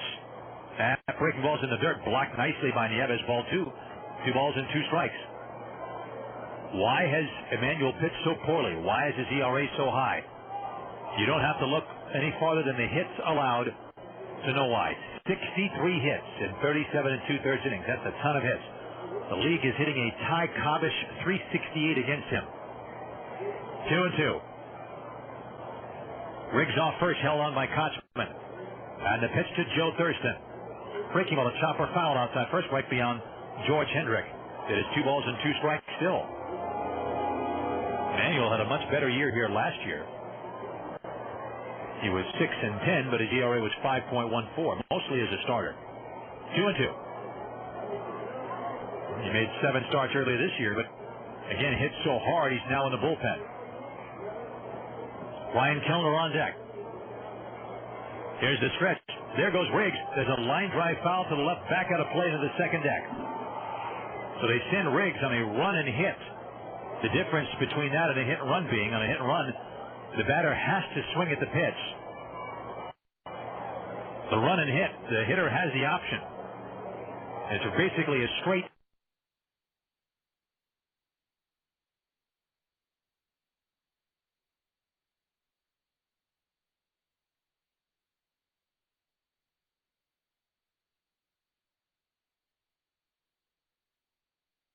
steal, where the hitter has the option of whether or not to swing. 2 balls and 2 strikes. Manuel looks at Nieves again. Riggs off first again. Here's the stretch. The 2-2 look. The pitch low and outside. It's 3-2. Now we'll see if they send him. They sent him 2-2. You figured they would send him 3-2 maybe. Riggs has not attempted to steal this year, of course. Because of the injury that kept him on the shelf for a couple of months, he's only played in 20 games before tonight. Last year, Riggs had 3 steals. 3-2 stretch. Now, time called by Thurston, who steps out, something in his left eye. 3-2. Manuel struck out Thurston the one time he faced him 2 nights ago. Payoff coming now. Manuel from the belt. There goes Riggs. The pitch is swung on a miss throw to second base. Is on 2 bounces, and Riggs is safe. The ball rolls away from Smith, but Specht is there to pick it up. So Thurston strikes out. Nieves double clutched. Now they're saying that Riggs is out. They're saying that Thurston interfered with Nieves. And Terry Kennedy is arguing with Cameron Keller about it. They're saying that Thurston interfered with Nieves. Therefore, it is a double play. He strikes out into a double play as he strikes out and compounds it by interfering with Nieves. Kennedy is very upset with Cameron Keller, but the inning is over. No runs, no hits, no errors, and no one left where it's the stretch half of the 7th inning, and the score, Salt Lake 2, Las Vegas 1. Okay, wait, let me get this straight. Your car got trashed by a brown bear? A grizzly bear. What's the difference? I don't know. Okay, so this bear, unprovoked, attacks your car. Oh, no, he was provoked, all right. Wait, you provoked him? Of course not. It was the donuts. What donuts? I left a box of donuts in the back seat. Oh, see, that's not good. Well, the bear really didn't seem to mind. Right. So to get the donuts, he trashed my car. The brown bear. A grizzly bear. A grizzly bear. Because no one is more focused on getting your car back to normal than your farmer's agent. Describing how you got into an accident can be a lot harder than describing how you got out of one. So I already got my car back from the repair shop. Oh, who's your insurance company? Farmers Auto Insurance. Get you back where you belong. Okay, who had the bear claw? That would be him. Right. Life is full of surprises, but Farmers Insurance can help get things back to the way they were. See your local Farmers Insurance agent today. Farmers, get you back where you belong. Hi, friends. If you're in the market for a General Motors vehicle, there's only one place to shop in Las Vegas. That's Bill Hurd Chevrolet. They are the world's largest Chevy retailer, and they feature an excellent body shop and parts and service as well. I have a vintage Chevy sitting in my garage right now, and I don't take it to anyone but Bill Hurd Chevrolet. They're at 444 South Decatur at Alta. Telephone 870-9444. Bill Hurd Chevrolet. Visit their website, www.billhurdvegas.com. Again, friends, back in Salt Lake City. Bottom of the 7th inning, 2-1. Salt Lake leading the Las Vegas 51s. Troy Brohan worked the 6th inning and gave up the tie-breaking run. He walked Brian Gordon and Will Nieves tripled him in, but then Brohan got tough. He got the next 3 men out and stranded Nieves. But the 51s trail. Zach Sorensen leads off, and he runs up to bunt, takes the pitch outside, ball 1. 1-0 to count. Sorensen has a bad hop, single and 2 at-bats, plus a walk. 1 for 2. Nobody on, nobody out. Bottom of the 7th inning. Courtesy GMC scoreboard coming up. Also the General Motors trivia question. Here's the 1-0, and that's the strike. It is 1-1. They did call interference on Joe Thurston, which meant that Eric Riggs, who had second base stolen, was out. That would have been the tying run at scoring position with Kellner coming up. And it's been that kind of road trip so far for Vegas. 1-1 pitch to Zach Sorensen. Fastball is outside, ball 2. 2 balls and a strike to count. A righty's up on the Vegas bullpen now. It looks like Tom Farmer. 2-1. Brohan, the lefty, delivering to Sorensen. Ground to second, right at Thurston. He's got this one with no problem. Throws to first base and gets his man there. 1 gone. And Casey Kotzman comes up. General Motors trivia question. Who was the last team that had 4 Gold Glove winners in one season? It was the last team that had 4 Gold Glove winners in the 1 year. Give you a hint. The last time it happened in both the National League and the American League. So you can get 1 out of 2 and still call yourself right. There's the pitch to Kotzman. Yeah, fastball's a strike over the outside 0-1. Kotzman has a double back in the first inning off Falkenberg. Since then, he has struck out and flat out to shallow right center. The ball caught by the right fielder, Eric Riggs. 0-1. 1 out, nobody on. Brohan delivering. Fastball up and in. It's not where Kellner wanted the pitch. He was set up outside. And it counted as a ball and a strike. Kellner had a repeat.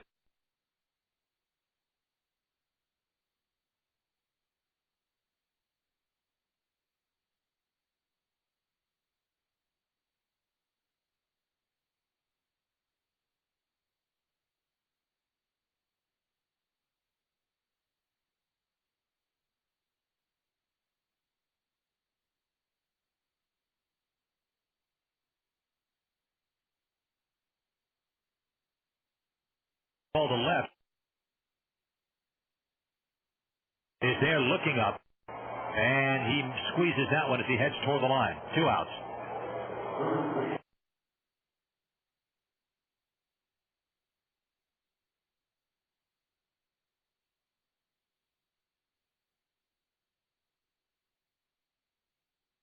Talking about how he was living with his host family last year in the lower minors.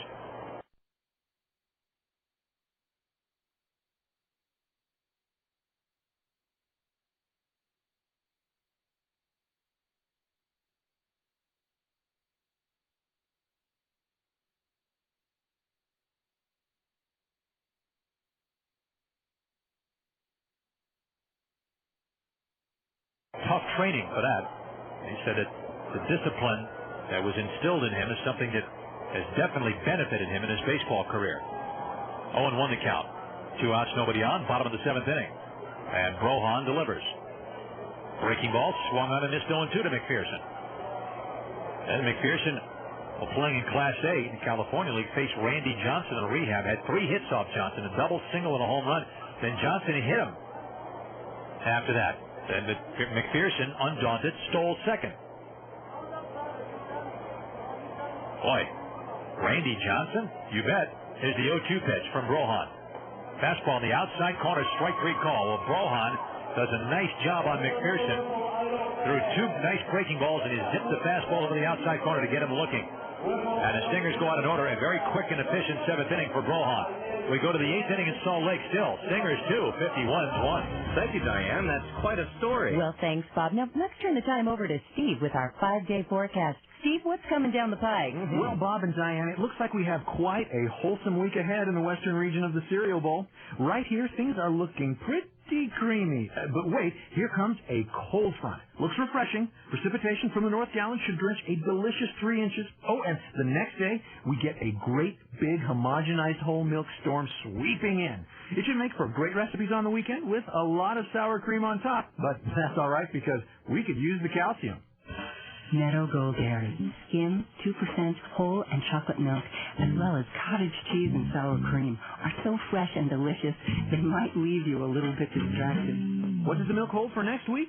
Should be chocolate from here on out. Back to you, Diane. Sounds delicious, Steve. Very good, Diane. Oh, some way to milk it, Bob. Meadow Gold Dairy. something fresh on your mind? There is no doubt that Vista Chevrolet offers the hottest prices under the sun. Clear and simple. That's right. Vista Chevrolet, home of Mr. Goodwrench, features the best in sales, service, and Chevrolet parts. Conveniently located at US 95, exit 90B at Ann Road. Vista Chevrolet is open Monday through Saturday, 8 a.m. to 10 p.m. Call them at 967-5686 or visit their website at www.VistaChevy.com. Vista Chevrolet. Welcome back again to Salt Lake City. Well, there's some good promotions and there's some rather questionable ones. And here in Salt Lake, they've always had a lot of good ones. There's one, though, that the fans don't seem to like very much, and that is between the 7th and 8th innings, which is now, it just ended. They have two fans come out on the field and sing a version of Harry Belafonte's Banana Boat song, but with different lyrics that promote a local plumber here in Salt Lake. And whoever sings better will win a prize from that plumber. But the fans basically booed both of tonight's contestants off the field. So there you go. All right, top of the 8th inning. The whole thing's going down the drain, I'll tell you. Ryan Kellner, supposed to bat, but he will give way now to a pinch hitter, and it's Coy Hill. So Kellner ends the night 1 for 2 with a big hit-and-run single. That was a big hit for Kellner that set up the Vegas run in the 3rd.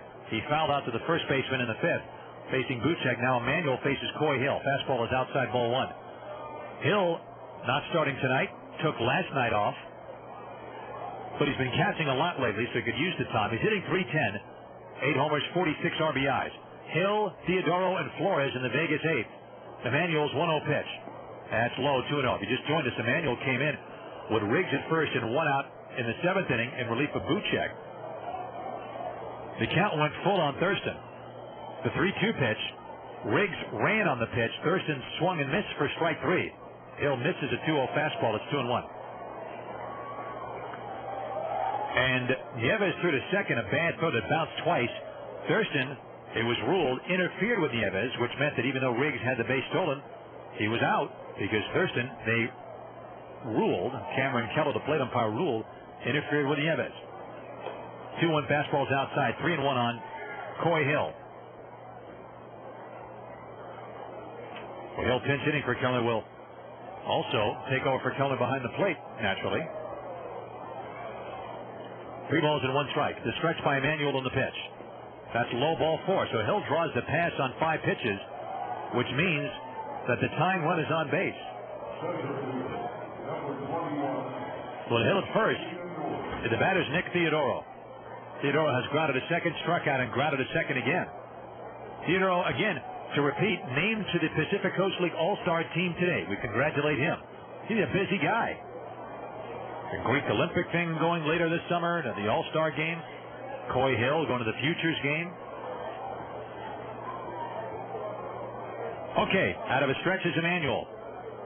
Creeping into third is McPherson, and Theodoro pulls the bat back and looks at a strike, and the count is 0-1. General Motors trivia, last team to have 4 Gold Glove winners. Give you about a half inning on that. And again, 2 teams did it the same year last time it happened. So if you get either the National League or the American League team, you can say, I got that one right. Sit down in your seat. 0-1 the count. The stretch by Emmanuel on the pitch. And it pitches in the dirt as, again, Theodoro was scoring the bunt, pulled the bat back, and a good save by Nieves. 1 ball and 1 strike to count. Well, it happened. You have to go all the way back. The last time a team had 4 Gold Glovers, you had to go all the way back to the year 2003. The St. Louis Cardinals with catcher Mike Matheny, third baseman Scott Rowland, shortstop Edgar Renteria, and outfielder Jim Edmonds. Theodoro takes high, 2-1. And last year's Seattle Mariners in the American League is now Nieves goes out to speak to Emmanuel. First baseman John Olerud, second baseman Brett Boone, center fielder Mike Cameron, since gone to the Mets, and then Ichiro Suzuki in right. Cardinals, in fact, did it back-to-back years. They did it also in 2002 with Rowland, Renteria, and Edmonds, and then Fernando Vino, who was playing second base for the men. Of course, Rowland played part of 2002 with the Phillies, but he got that Gold Glove. 2 balls and a strike to Theodoro. Hills at first base. We'll see if they put a play on now. Possible hit-and-run situation. The stretch by Emmanuel. Creeping into third is McPherson. Hill does not go as a comebacker, knocked down by Emmanuel, who throws to second for one. That's all they're going to get. And if Emmanuel had handled it cleanly, initially when the ball was hit back to him, that's a double play. Instead, it's just a force out.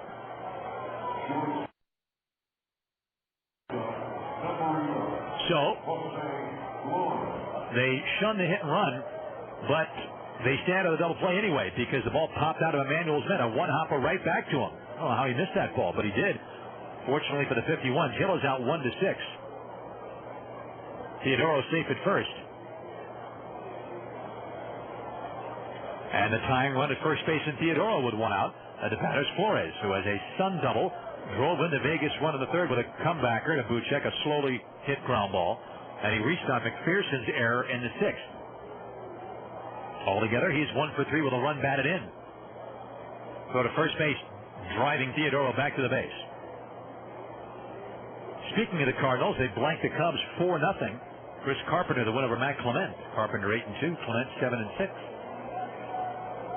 Houston beat Pittsburgh 3-2, and of course, as I said earlier, Carlos Beltran picked up by the Astros in a three-way deal involving Kansas City and Oakland. There goes Theodoro on a drive hit to right field. Thor Gordon racing to the line, reaches and makes the catch. He's got a chance at a double play. Go to first base. That is a double play, and the inning is over.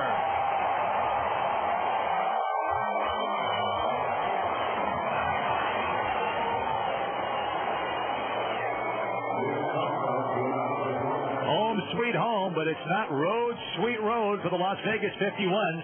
Theodoro was running. Flores hit a line drive slicing toward the right field line. Gordon, a good running catch. Theodoro might have been decoyed by Casey Smith, but he was standing near second base when Gordon caught the ball. And obviously not a good read. And then he tried to get back, but Gordon's made a throw to Kochman in plenty of time. No runs, no hits, no errors, and nobody left. To the bottom of the eighth we go. Salt Lake 2, the 51s 1. All right, you can stop it. Huh? Stop what? You know what? You're worried about your long-distance bill, aren't you? No, yeah. How'd you know? You're doing that thing you do and you worry. What thing? Just sign up for SBC, all-distance service. Why? Because then you wouldn't worry about your long-distance bill and you wouldn't do that thing. What thing? $48.95 a month, flat rate, unlimited SBC local and long-distance calling. That sounds pretty good.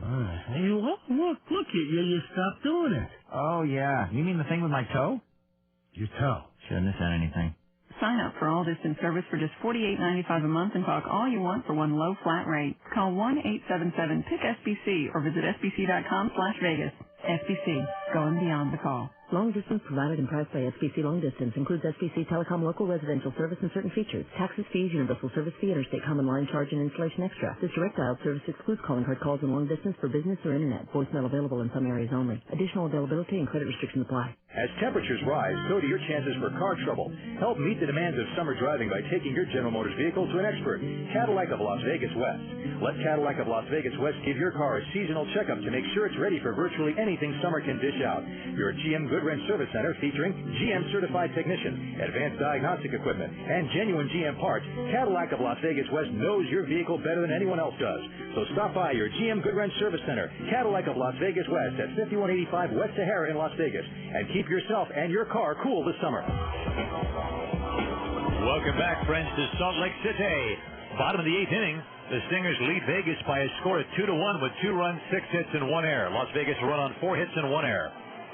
51s continue to stub their toe on the road, and they will have one more shot at getting at least even in the game. Tom Farmer comes out of the bullpen to pitch the eighth inning. Troy Brohan goes 2 innings, allows 1 run earned on 1 hit. He walked 1, struck out 2. The walk was a big one. Brian Gordon leading off the 6th. When the game was tied at 1, Brohan jumped ahead of him 0-2, and he's a lefty, and that's Brohan's specialty, getting lefties out. Of course, he's also good at getting righties out normally with a changeup that acts as a screwball, tailing away from righties. Farmer's fastball is swung on and missed by Jake Thrower, 0-1. And Nieves tripled in Gordon. After that, Brohan did well to work out of the further damage. With Nieves at third and nobody out, he popped up Gary Johnson, struck out Brian Specht, and get Casey Smith to hit a pop fly in the shallow center that Thurston made a good catch on. Line drive in the right, a diving effort by Riggs, and he can't catch it. He picks it up and gets it back in. It's a single for Jake Thrower. Nice effort by Riggs on a sinking line drive, but he couldn't quite make that great catch. Tom Farmer pitching for the first time in the series. He is 3-3 with a 5.45 ERA. It's his 15th game. He's made 7 starts, so it's his 8th relief appearance. Farmer sinker slider pitcher. And he can get the fastball up there 92 to 94 miles an hour. Gordon has scored both of Salt Lake's runs. He tripled and scored in the second on the Nieves double. With Falkenberg pitching, he takes a strike. It's 0-1. Lined out to short in the fourth. And opened with a walk. That was that big at bat in the sixth off Brohan. 0-2, and he walked and scored on Nieves' triple. Thrower, a big insurance run at first base. With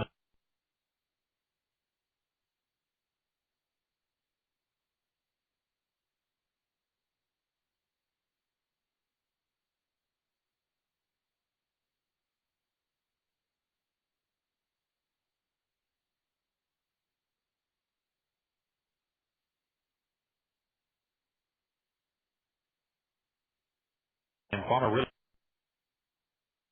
blew Gordon away with a good fastball right there. 1 out for Will Nieves. Anyway, Beltran goes to Houston. Octavio Dotel goes to Oakland. And Kansas City gets 3 prospects. Atlanta beat Florida 9-4. Mike Hampton got his second win over Dontrell Willis. The Giants beat the Dodgers 9-3. Giants complete the 4-game sweep. And Colorado blank Milwaukee 3-0. Reds beat the Mets 6-2. Fastball strike on the outside corner to Nieves, who has doubled in a run, reached on an error, and then tripled in a run in the 6th. Expos beat Philadelphia 3-2. In the American League, Tampa Bay beat Toronto. Yes, you're hearing right. 19-13, the final. Fastball inside. He checked his swing. The count is 1-1. Minnesota in 10 beat Boston 4-3. White Sox beat Cleveland 7-1. We'll have all the details of these games in the postgame show. In 18 long frames, Texas beat Seattle 9-7 on an Alfonso Soriano home run in the bottom of the 18th inning. Detroit beat Kansas City 12-3. And Oakland took Anaheim 2-1. And when Oakland plays the next game, they'll have the new closer, Octavio Dotel. Yankees beat Baltimore 5-2. With Boston's loss to the Twins, the Yankees widen their lead to 5.5 in the American League East. 1-1 pitch. Nieves swings at a high fastball, fouls it back. 1-2. Nieves looks upset with himself. He walks out of the box, stalking around there as he stomps around outside the batter's box. Got a high fastball and fouled it back. 1-2. 2-1 Salt Lake. They have 7 hits. 51's only 4 hits. In the Vegas ninth, when they face Emmanuel, it'll be the 3, 4, and 5 hitters. Chin, Luis Garcia, Brian Myro, with Bell due up fourth. 1-2.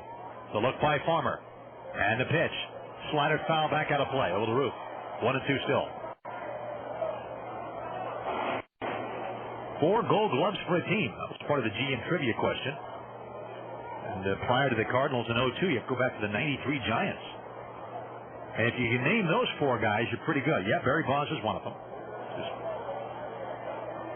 You just arrived there. Matt Williams, Robbie Thompson, and the catcher. Remember the catcher? Kurt Manwaring. 1 ball and 2 strikes to Nieves. The runner goes. The pitch is swung on and grounded foul outside third. Still 1-2 on Nieves. So they sent thrower, and Nieves rolled it foul.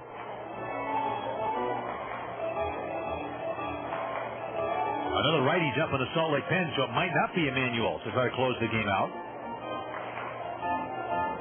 When they needed somebody to close yesterday, they used Scott Dunn, who got the save pitching 2 innings.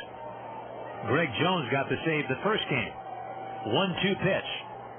Nieves rolls it foul off the screen protecting the first base dugout. So he goes the other way with that foul ball. That's Greg Jones throwing in the bullpen now. 1-2. All night long, the Stingers have been squandering chances. Ryan Falkenberg worked out of numerous jams. Rohan worked out of a big 6th-inning jam. But the 51's only 1 run so far. They've only left 4 men on base. Salt Lake, a whole different story so far. They've left 8 men on base. 7 of the 8 in scoring position. Wow. Hill, who's now catching since he batted for Kellner, goes out for a quick word with Farmer. Now heads back behind the plate. 1-2 to Will Nieves. Gary Johnson on deck. Farmer having a long check of Coy Hill. Thrower about 3 steps off the bag at first. The pitch. Good, hard sinker, swung on and missed strike 3. Nieves says to Cameron Keller that I swing at a strike, and with his back to me, Cameron Keller's lips are unreadable for up here. Well, Farmer strikes out Gordon and Nieves, and the batter Gary Johnson. Thrower remains at first with 2 outs. 2-1 Salt Lake.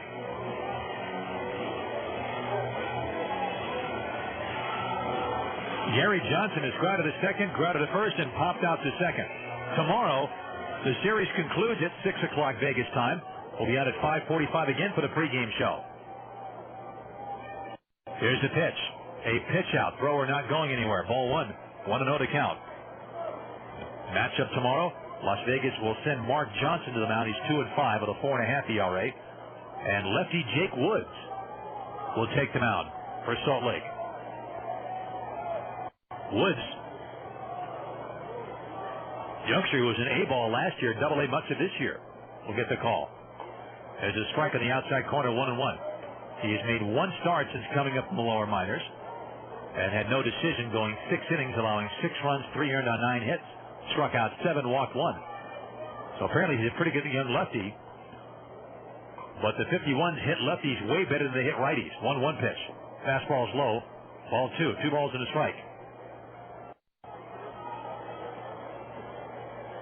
So unless the 51s can rally in the ninth,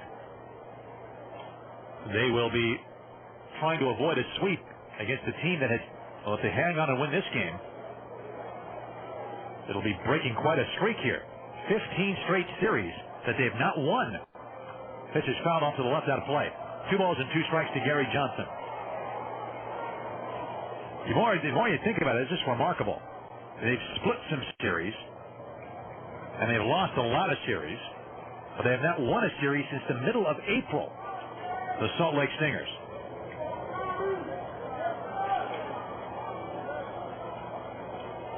The 51s trying to break a 4-game losing streak, but they trail by 1 here in the bottom of the 8th inning. 2-2. Thrower off first base with 2 outs. Farmer from the stretch. His pitch. On the inside corner, strike 3 looking. Good job by Farmer. His last few outings.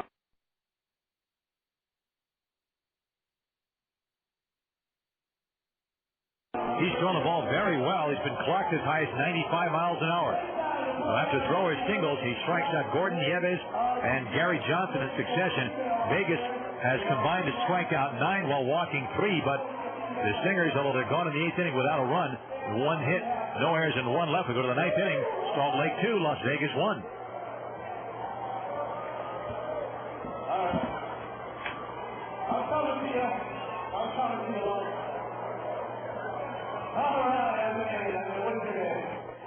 Okay.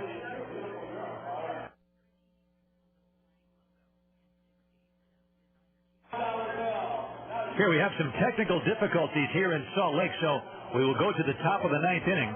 It is a 2-1 lead for the Salt Lake Stingers over the Las Vegas 51s. Brandon Emanuel pitched an inning in 2/3, and Emanuel now apparently will give way to Greg Jones, who will try to close it out. It is Greg Jones who will try to get the save. So Emanuel, officially an inning in 2/3, allows no runs, no hits. He issued 1 walk and had 1 strikeout. And Jones becomes the 3rd pitcher. Jones wears number 9, one of the few single-digit pitchers you'll see around.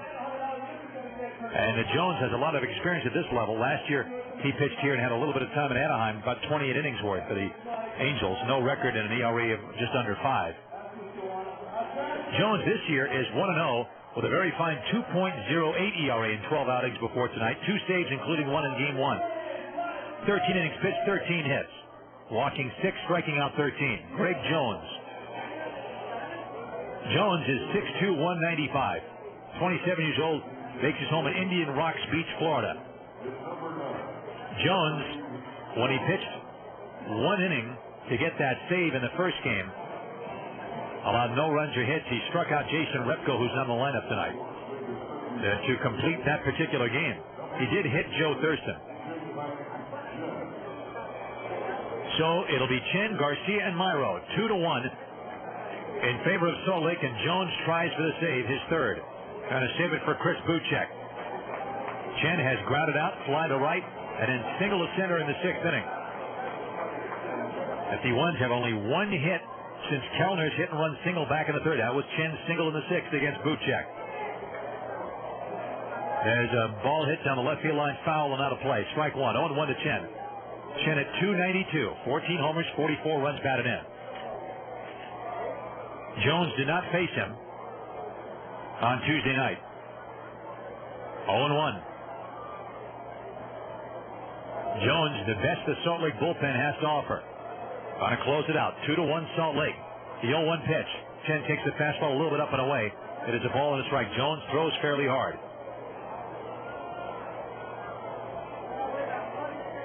1 ball and 1 strike. Jones right back with the next pitch. Chen swings into a high fly ball to deep right field. Gordon going back. Gordon at the fence. Gordon looks up. He climbs the fence, and Gordon can't get it. It's out of here. Chen has tied it up with an opposite field home run, and it's a 2-2 ball game in Salt Lake City.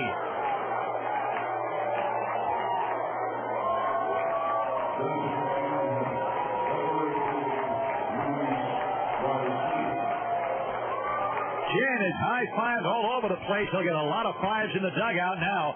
He ties it up with a home run over the right field fence off Greg Jones. For Chen, that is his 15th home run of the year, RBI 45. And for Greg Jones, that is the first homer he's given up this year. The batter's Luis Garcia. Fastball low and outside, ball one.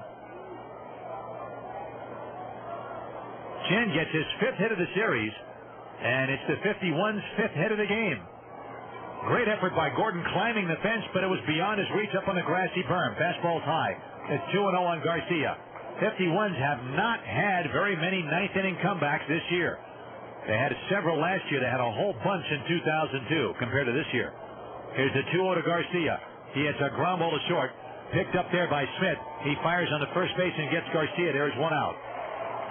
Garcia now 0 for 3 with a walk, and the batter, Brian Myro. Well, Buchek will get no decision. Troy Brohan is also off the hook. He will get no decision. And the batter's Myro, who is 0 for 3. He grounded out to short in his last at bat. Chen ties it up. And the pitch. Myro hits a drive deep to left, slicing foul back out of play. And in and out of the second deck. 0-1 on Myro. Myro came in hot in this series, 6 for 8, but now 6 for 11 with his showing tonight. Soft line out, a pop fly, and a ground out. Fastball is low. 1 ball and 1 strike to Brian Myro.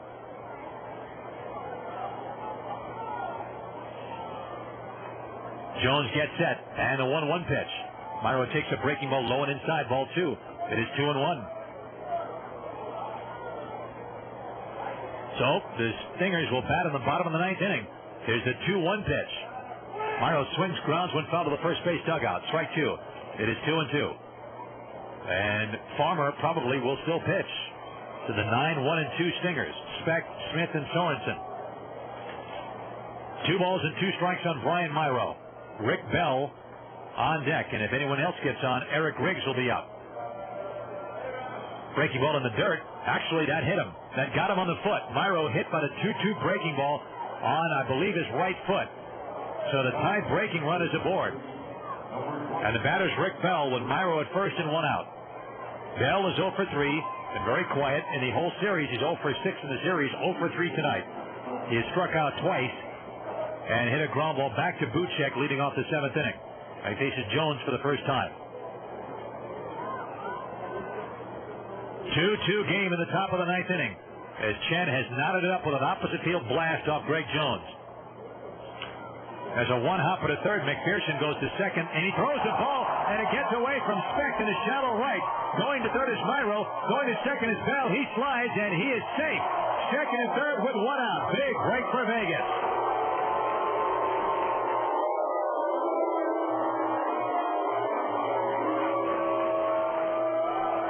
to give Specht the air. It looked like a decent throw. It was a sinking throw, but Specht was there. Myro was coming in hard, but that should have been a double play. Instead, they don't get anybody out. A huge break for Vegas. The throw went off Specht's glove in his shallow right center field. It is being scored a fielder's choice and an error on Specht. Good base running by Bell. He really hustled in the second base. Myro takes third. Second and third, one out. The infield is in. Eric Riggs is up.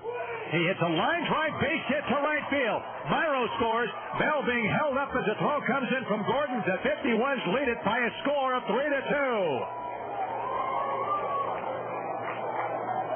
Eric Riggs got a first pitch fastball and laced it into right field. Terry Kennedy holds Bell at third base. A big RBI single for Riggs, and the 51s, just like that, have a 3-2 lead. Salt Lake pitching coach Rich Bombard goes to the mound as the lefty gets up in the Salt Lake pen. The batter is going to be Joe Thurston. Wow, how things can change. Chan homered. Garcia grounded out. Myro hit by a 2-2 pitch in the foot. Then Bell hit what looked like was an inning-ending double play ball to McPherson. The throw got away from Specht. Fielder's choice, E4. Huge play. Myro ended up at third. Bell ended up at second. And then Riggs smoked one between Kochman and Specht in the right field for a base hit to knock in Myro and send Bell to third base. Bombard back in the dugout. 51s now lead by a score of 3-2. Bell is at third. Riggs at first. Only one out. And here is Thurston, who has a drag bunt single and a run scored. He lined out softly to short and struck out against Emmanuel. Then it was ruled he interfered with Nieves. There's a squeeze play, and Thurston fouls the ball away. It looked like they might run the squeeze. They already have a one-run lead. And Thurston tried to squeeze in Bell, who was racing in. The pitch was way outside, and Thurston actually did a good job just to get wood on that ball. Otherwise, Bell's a dead duck. One strike to count. Nieves looks into the Salt Lake dugout to see if there's a pitch out on. The infield is in, and over at first they're holding Riggs on. Kotzman holding him on. The 0-1 pitch to Thurston. He hits a pop foul back out of play, and it's 0-2. Well, Jones needs a strikeout. He's got 2 strikes on Thurston. It was ruled that Thurston interfered with Nieves when Riggs was running back in the 7th inning with Emmanuel pitching, so it was a double play. But Vegas now with 2 runs in, runners at the corners, 1 out, and they have taken the lead from Salt Lake 3-2. 0-2 on Thurston. Coy Hill is on deck. Jones gets set. The 0-2 pitch. Breaking ball. Line drive, base hit right field. In to score is Bell. To second base goes Riggs. And Las Vegas leads it by a score of 4-2.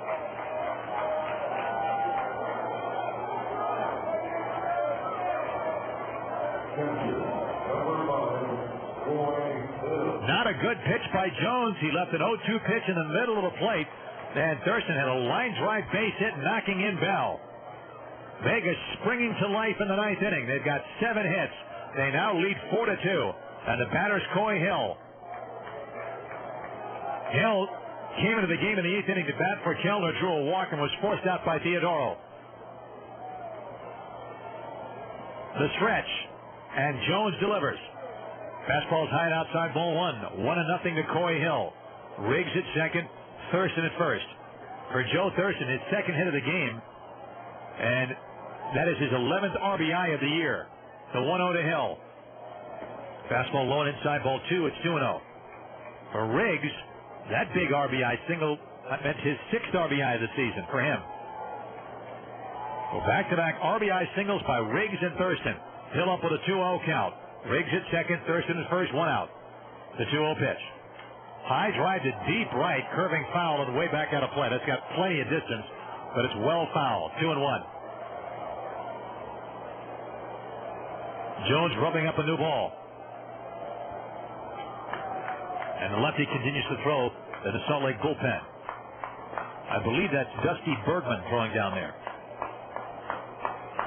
2-1. Hill waits. Here's the pitch. Fastball up and away. Ball 3. It's 3-1 on Hill. Nick Theodoro is on deck. And Jones really kind of self-destructed. Served up a home run ball to Chen. He hit Myro.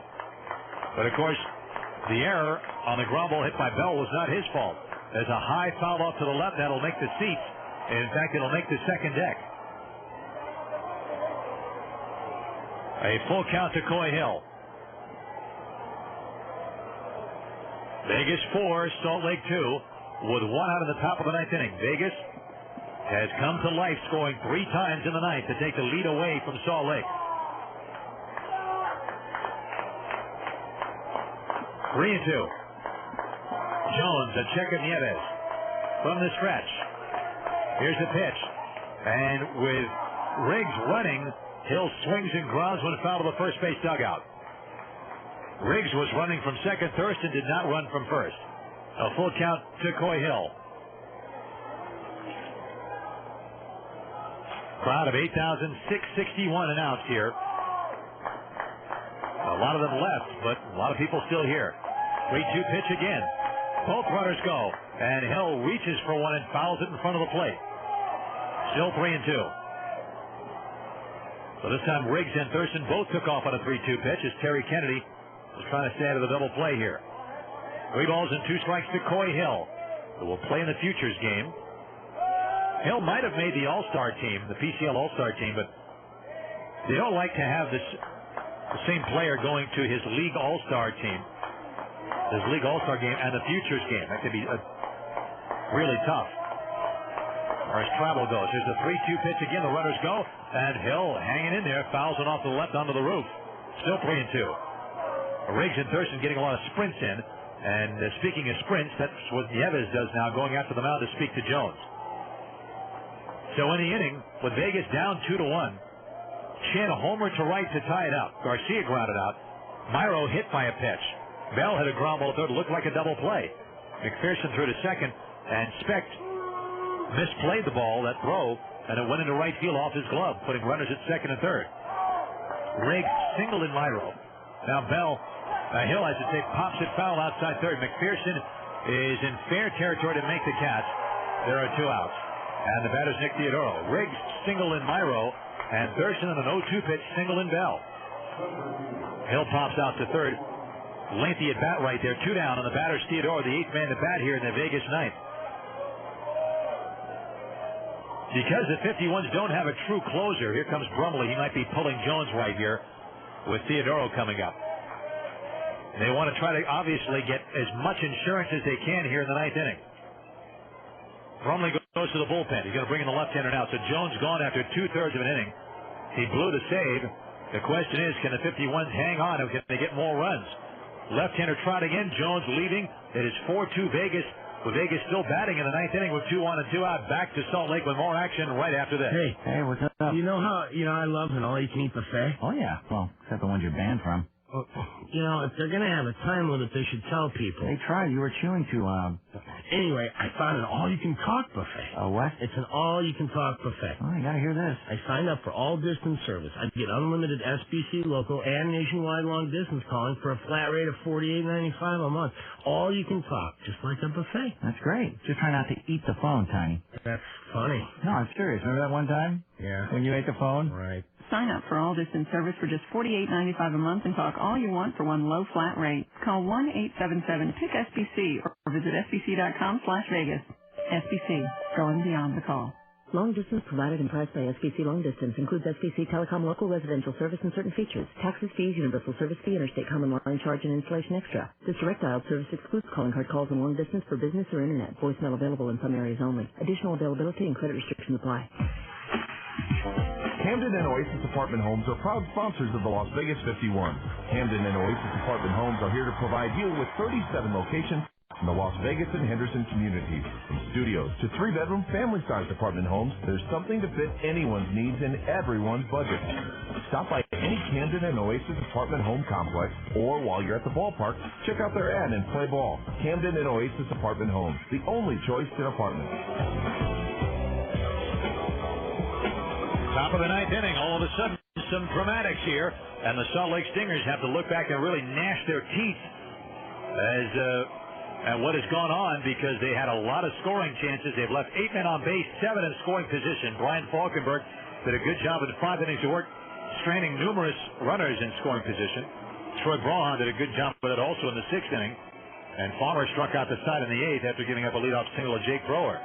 In the 9th, the 51s down 2-1 have struck for 3 runs off Greg Jones, and now Dusty Bergman is the new pitcher. Bergman, making his first appearance in this series, is 6'5", 200 pounds, 26 years old.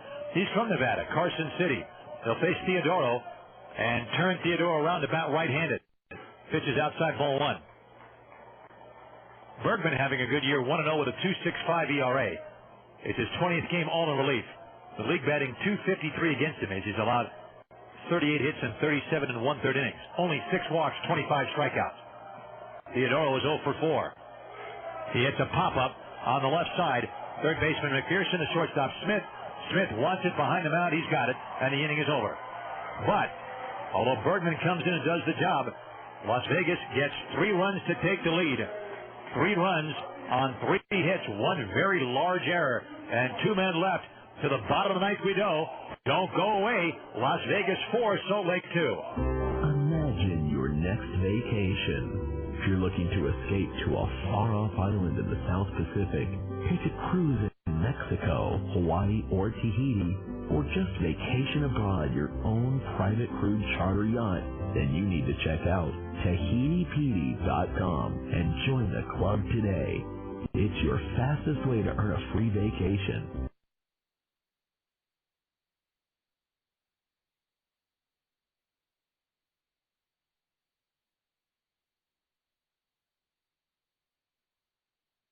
And if you enter LV51 as the referral code when you join, you'll receive an additional chance to win a free 3-day Carnival cruise to Mexico each month through August as a 51 fan.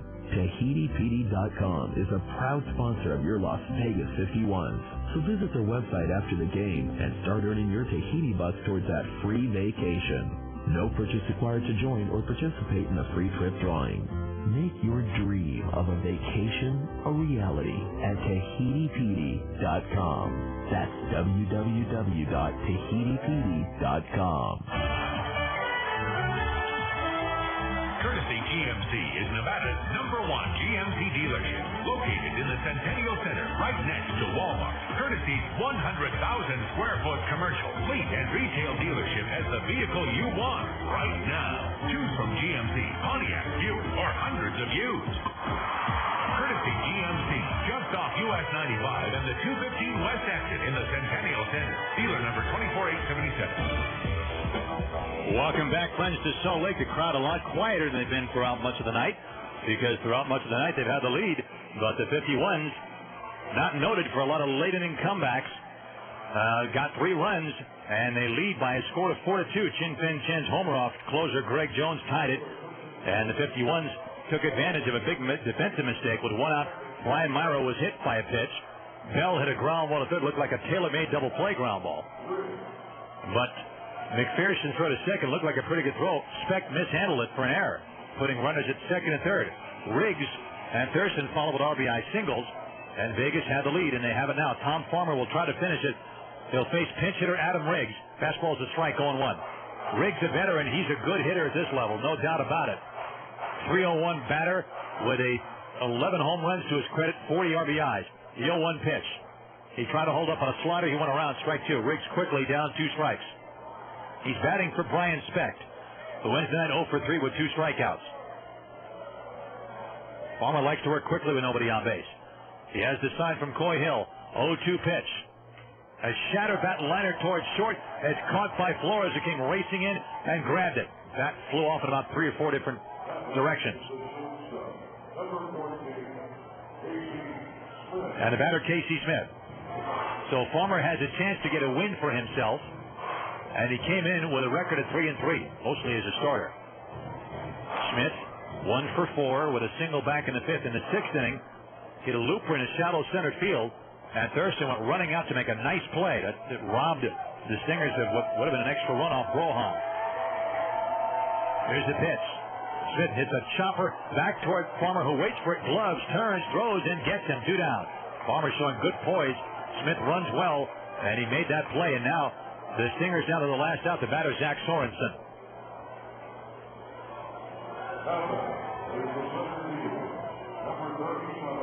Zach Sorensen, the center fielder, has a bad hop single, a fly out, a walk and a ground out, 1 out of 3. This is the man they really want Farmer to get, because if Sorensen gets on, the dangerous Casey Kochman would be next, representing the tying run, and then McPherson after that. Farmer looks in at Coy Hill. The wind and the pitch. That hard sinker low and outside, ball 1, 1-0. Eric Langell goes down to the bullpen. Someone else is going to start throwing here in a moment. Here's a 1-0 pitch to Sorensen. That strike at the knees. It is 1-1. 1 ball and 1 strike. Next pitch is high. That account to Sorensen, advances to 2-1. 4-2 Vegas. 2 outs, bottom of the 9th inning. The wind and the 2-1 from Farmer. And it's up and in. A little cutter miss. It's 3-1. And Sorensen has a good eye. He walked back in the 5th, and he walked twice off Edwin Jackson yesterday. 2 big walks in the game. 3 balls and 1 strike. Farmer checks with Hill. The rock, the kick, and the pitch. He missed outside. Ball 4. The tying run is going to get to the plate. And Casey Kochman. First walk allowed by Farmer. 4th walk allowed by Vegas pitching.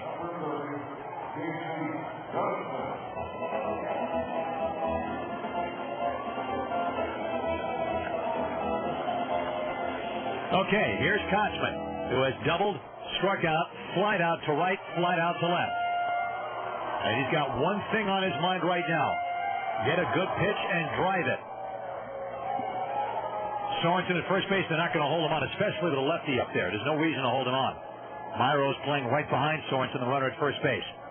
4-2 Vegas, 2 outs, and the bottom of the 9th inning. Farmer got 2 quick outs, but he walked Sorensen on 5 pitches. The pitch. Fastball on the outside corner for a strike, 0-1.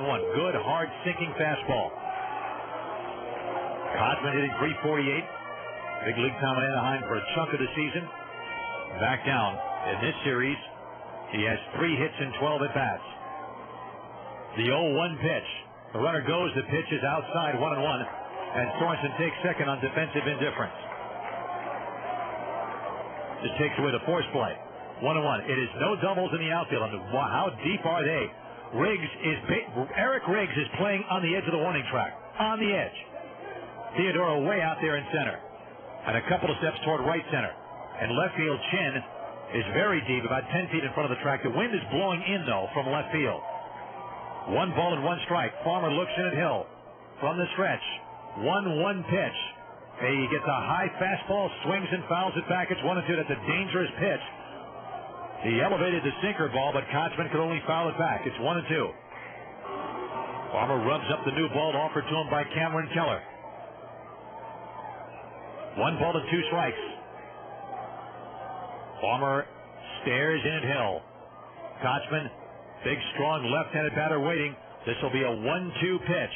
Sinker swung on and missed, strike 3. And the Las Vegas 51s capture game 3 of the series in dramatic style, coming from behind to beat Salt Lake by a score of 4-2. I'll be back with the totals right after this.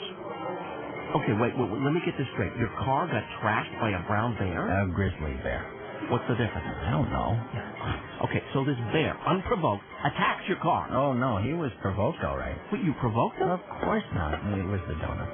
What donuts? I left a box of donuts in the back seat. Oh, see, that's not good. Well, the bear really didn't seem to mind. Right. So to get the donuts, he trashed my car.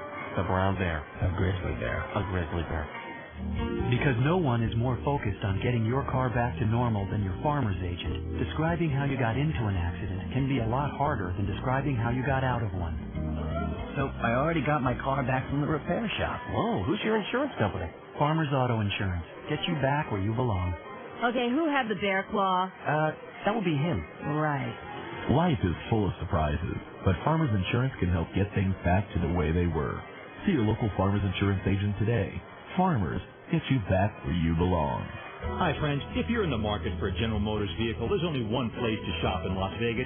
That's Bill Hurd Chevrolet. They are the world's largest Chevy retailer, and they feature an excellent body shop and parts and service as well. I have a vintage Chevy sitting in my garage right now, and I don't take it to anyone but Bill Hurd Chevrolet. They're at 444 South Decatur at Alta. Telephone 870-9444. Bill Hurd Chevrolet. Visit their website, www.billhurdvegas.com. Welcome back, friends, to Salt Lake City. And let's check the totals on this dramatic Las Vegas come-from-behind victory as they take the third game of the series from Salt Lake after two tough losses here. The Stingers were just 3 outs away from winning a series for the first time since the middle of April. But it was not to be as far as this night is concerned. If they win tomorrow, they will have won the series, but the 51s wouldn't let them do it tonight. Las Vegas wins 4-2 to lift their record to 32-43 on the year, with 4 runs on 7 hits and 1 error, leaving 6 on base. For Salt Lake now, 28-47, 2 runs on 7 hits and 2 errors. They left 10 men on base. Very tough loss for the Salt Lake Stingers. They squandered many opportunities. As I said, they left 10 men on base, 8 of the 10 in scoring position. They simply couldn't get the big hit when they needed it enough, and plus they gave up 3 runs in the night, and the 51s took the victory. The winning pitcher, Tom Farmer, improves to 4-3. The loss goes to reliever Greg Jones. He's now 1-1. Home runs? Well, the Salt Lake Stingers did not have one in this particular ball game. The Las Vegas 51s had a huge one by Chin Fen Chen, leading off the ninth inning off Greg Jones, which tied the score at 2 for Chen, his 15th home run, RBI 45 on the year. A crowd of 8,661 paid to see the game, which took 3 hours and 3 minutes to complete. On the post-game show, we'll check this game in greater detail, look at all the scores in the big leagues and the Pacific Coast League, coming up right after this. Thank you, Diane. That's quite a story. Well, thanks, Bob. Now, let's turn the time over to Steve with our 5-day forecast. Steve, what's coming down the pike? Well, Bob and Diane, it looks like we have quite a wholesome week ahead in the western region of the Cereal Bowl. Right here, things are looking pretty creamy. But wait, here comes a cold front. Looks refreshing. Precipitation from the North Gallen should drench a delicious 3 inches. Oh, and the next day, we get a great big homogenized whole milk storm sweeping in. It should make for great recipes on the weekend with a lot of sour cream on top. But that's all right because we could use the calcium. Meadow Gold Dairy. Skim, 2% whole and chocolate milk, as well as cottage cheese and sour cream, are so fresh and delicious they might leave you a little bit distracted. What does the milk hold for next week? Should be chocolate from here on out. Back to you, Diane. Sounds delicious, Steve. Very good, Diane. Way to milk it, Bob. Meadow Gold Dairy. Got something fresh on your mind? There is no doubt that Vista Chevrolet offers the hottest prices under the sun. Clear and simple. That's right. Vista Chevrolet, home of Mr. Goodwrench, features the best in sales, service, and Chevrolet parts. Conveniently located at US 95, exit 90B at Ann Road. Vista Chevrolet is open Monday through Saturday, 8 a.m. to 10 p.m. Call them at 967-5686 or visit their website at www.vistachevy.com. Vista Chevrolet. We welcome you once again to Salt Lake City for this edition of the Las Vegas 51's postgame show. Well, it's been a long time since the 51s pulled one out late in the ball game anywhere, but especially on the road. The road has been very cruel to the Las Vegas 51s. The last couple of road trips in particular, 2 road trips ago, they lost 7 of 8 going to Albuquerque and Colorado Springs. Last time they lost 6 of 8 going to Tacoma and Edmonton. Their overall road record was 10-24 before tonight. It's a winning percentage of under 300. And it looked like they would lose another one. But they managed to rally late and win this ball game by a score of 4-2. The Stingers jumped out in front early in the bottom of the second against Brian Falkenberg, who worked out of numerous jams in his 5 innings of work. Brian Gordon did triple, and he scored on Will Nieves' double. But Nieves was at second base with nobody out. And Falkenberg, who worked out of a second and third one-out situation in the first, worked out of further damage in the second. It was 1-0 Stingers at the end of 2. Las Vegas tied it in the third when Joe Thurston laid on a beautiful drag bunt single against starter Chris Buchek and went from first to third on a perfectly executed hit-and-run single to right by Ryan Kellner. Second baseman Brian Specht broke for the bag when he saw that Thurston was running on the pitch, and Kellner grounded it where? Yep, right there. Right at the vacated hole where Specht had been. That was a big base hit by Kellner. It moved Thurston to third base. After Theodoro struck out, Flores hit a slow roller back to the mound. Buchek got it and threw out Flores. Thurston scored, and the game was tied at 1 at the end of 3. In the fourth inning, Falkenberg worked out of another mess. This time, first and second with 1 out, and he got Gary Johnson and Brian Speck to ground out, and that was the end of that threat. In the fifth inning, he worked out of a first and second nobody out situation, and then finally in the bottom of the sixth inning when Troy Brohan took over, the Stingers took the lead when Brian Gordon walked and scored on Will Nieves' triple. But after Nieves tripled, at that point the Stingers led 2-1. Nieves threw to third base with nobody out, and Brohan, just like Falkenberg, did a nice Harry Houdini routine, a tightrope act, and got out of it. He popped up Gary Johnson, he struck out Brian Speck, and then Smith looped one to shallow center, racing out to the shallow part of the outfield was Joe Thurston to make that catch, and that stranded Nieves, and it was only a 2-1 lead for the Stingers at the end of 6. But it looked like that might be enough because Vegas couldn't do much else against Chris Buchek, who left in the 7th inning with 1 on and 1 out. Brandon Emanuel came in and got out of the 7th, worked the scoreless 8th, and then into the 9th inning, Greg Jones tried to close it. Jones had gotten the save 2 nights ago when the 51s blew a 5-0 lead and lost the game 8-6. But he faced Chin Fan Chen leading off the night. Boom! Chen hit one over the fence and right, his 15th of the year. He's been a hot hitter lately. He was 2 for 4 tonight with that home run. That tied the game. 1 out later, Brian Myro was hit on the foot by a 2-2 pitch. Then up came Rick Bell. He hit a ground ball to third baseman Dallas McPherson. It looked like a double play to end the inning. McPherson got it cleanly, threw to second baseman Speck to begin the double play, but Speck had to go off his glove. It looked like a good throw. It was sinking a little bit, but a decent throw. Speck had to go off his glove. It rolled into shallow right center. Myro took third easily. Bell just beat the throw into second base, and they had second and third with 1 out. Eric Riggs came up. He smacked a single to right, knocking in Myro. That broke the tie and made it 3-2 in favor of Las Vegas at that point. Up came Joe Thurston. He hit an 0-2 pitch in the right field for a base hit, scoring Bell before Jones and Bergman, Dusty Bergman, came out of the bullpen to finish the inning, and the 51s went on to win 4-2. Tom Farmer, a good job out of the bullpen. 2 innings, no runs and a hit, a walk, and 4 strikeouts. The 51s combined, Falkenberg, Brohan, and Farmer with 10 strikeouts and 4 walks. Good pitching tonight by the 51s, especially in the clutch. Good defense by Las Vegas, and they beat the Stingers in a very dramatic way by a score of 4-2 this evening in front of over 8,600 in Game 3 of the series. They'll go for a split tomorrow at 6 o'clock. As tomorrow night, once again, the 51s, as we're seeing earlier in the broadcast, will send Mark Johnson to the mound against left-handed pitcher Jake Woods from AA Arkansas, making only his second AAA start. On the courtesy GMC scoreboard, in the American League, Tampa Bay got its 13th win in 14 games, beating Toronto 19-13. The final Halama over Lilly, Cruz, Bloom, Blum, I should say, and Crawford with home runs for Tampa Bay. Berg, Hinsky, Hudson, and Cash homered for Toronto in a losing cause. In 10, Minnesota beat the Red Sox at Fenway 4-3. Balfour over Folk, and Nathan with the save. Ortiz a home run for the Red Sox. The White Sox beat Cleveland 7-1. Roush over Westbrook. Valentino home run there.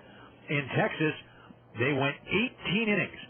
How do you like that for a getaway game, a getaway day game? Yes, Texas at home went 18 frames and beat Seattle 9-7 on an 18th inning home run by Alfonso Soriano. Texas also had 2 home runs from Ron Barone.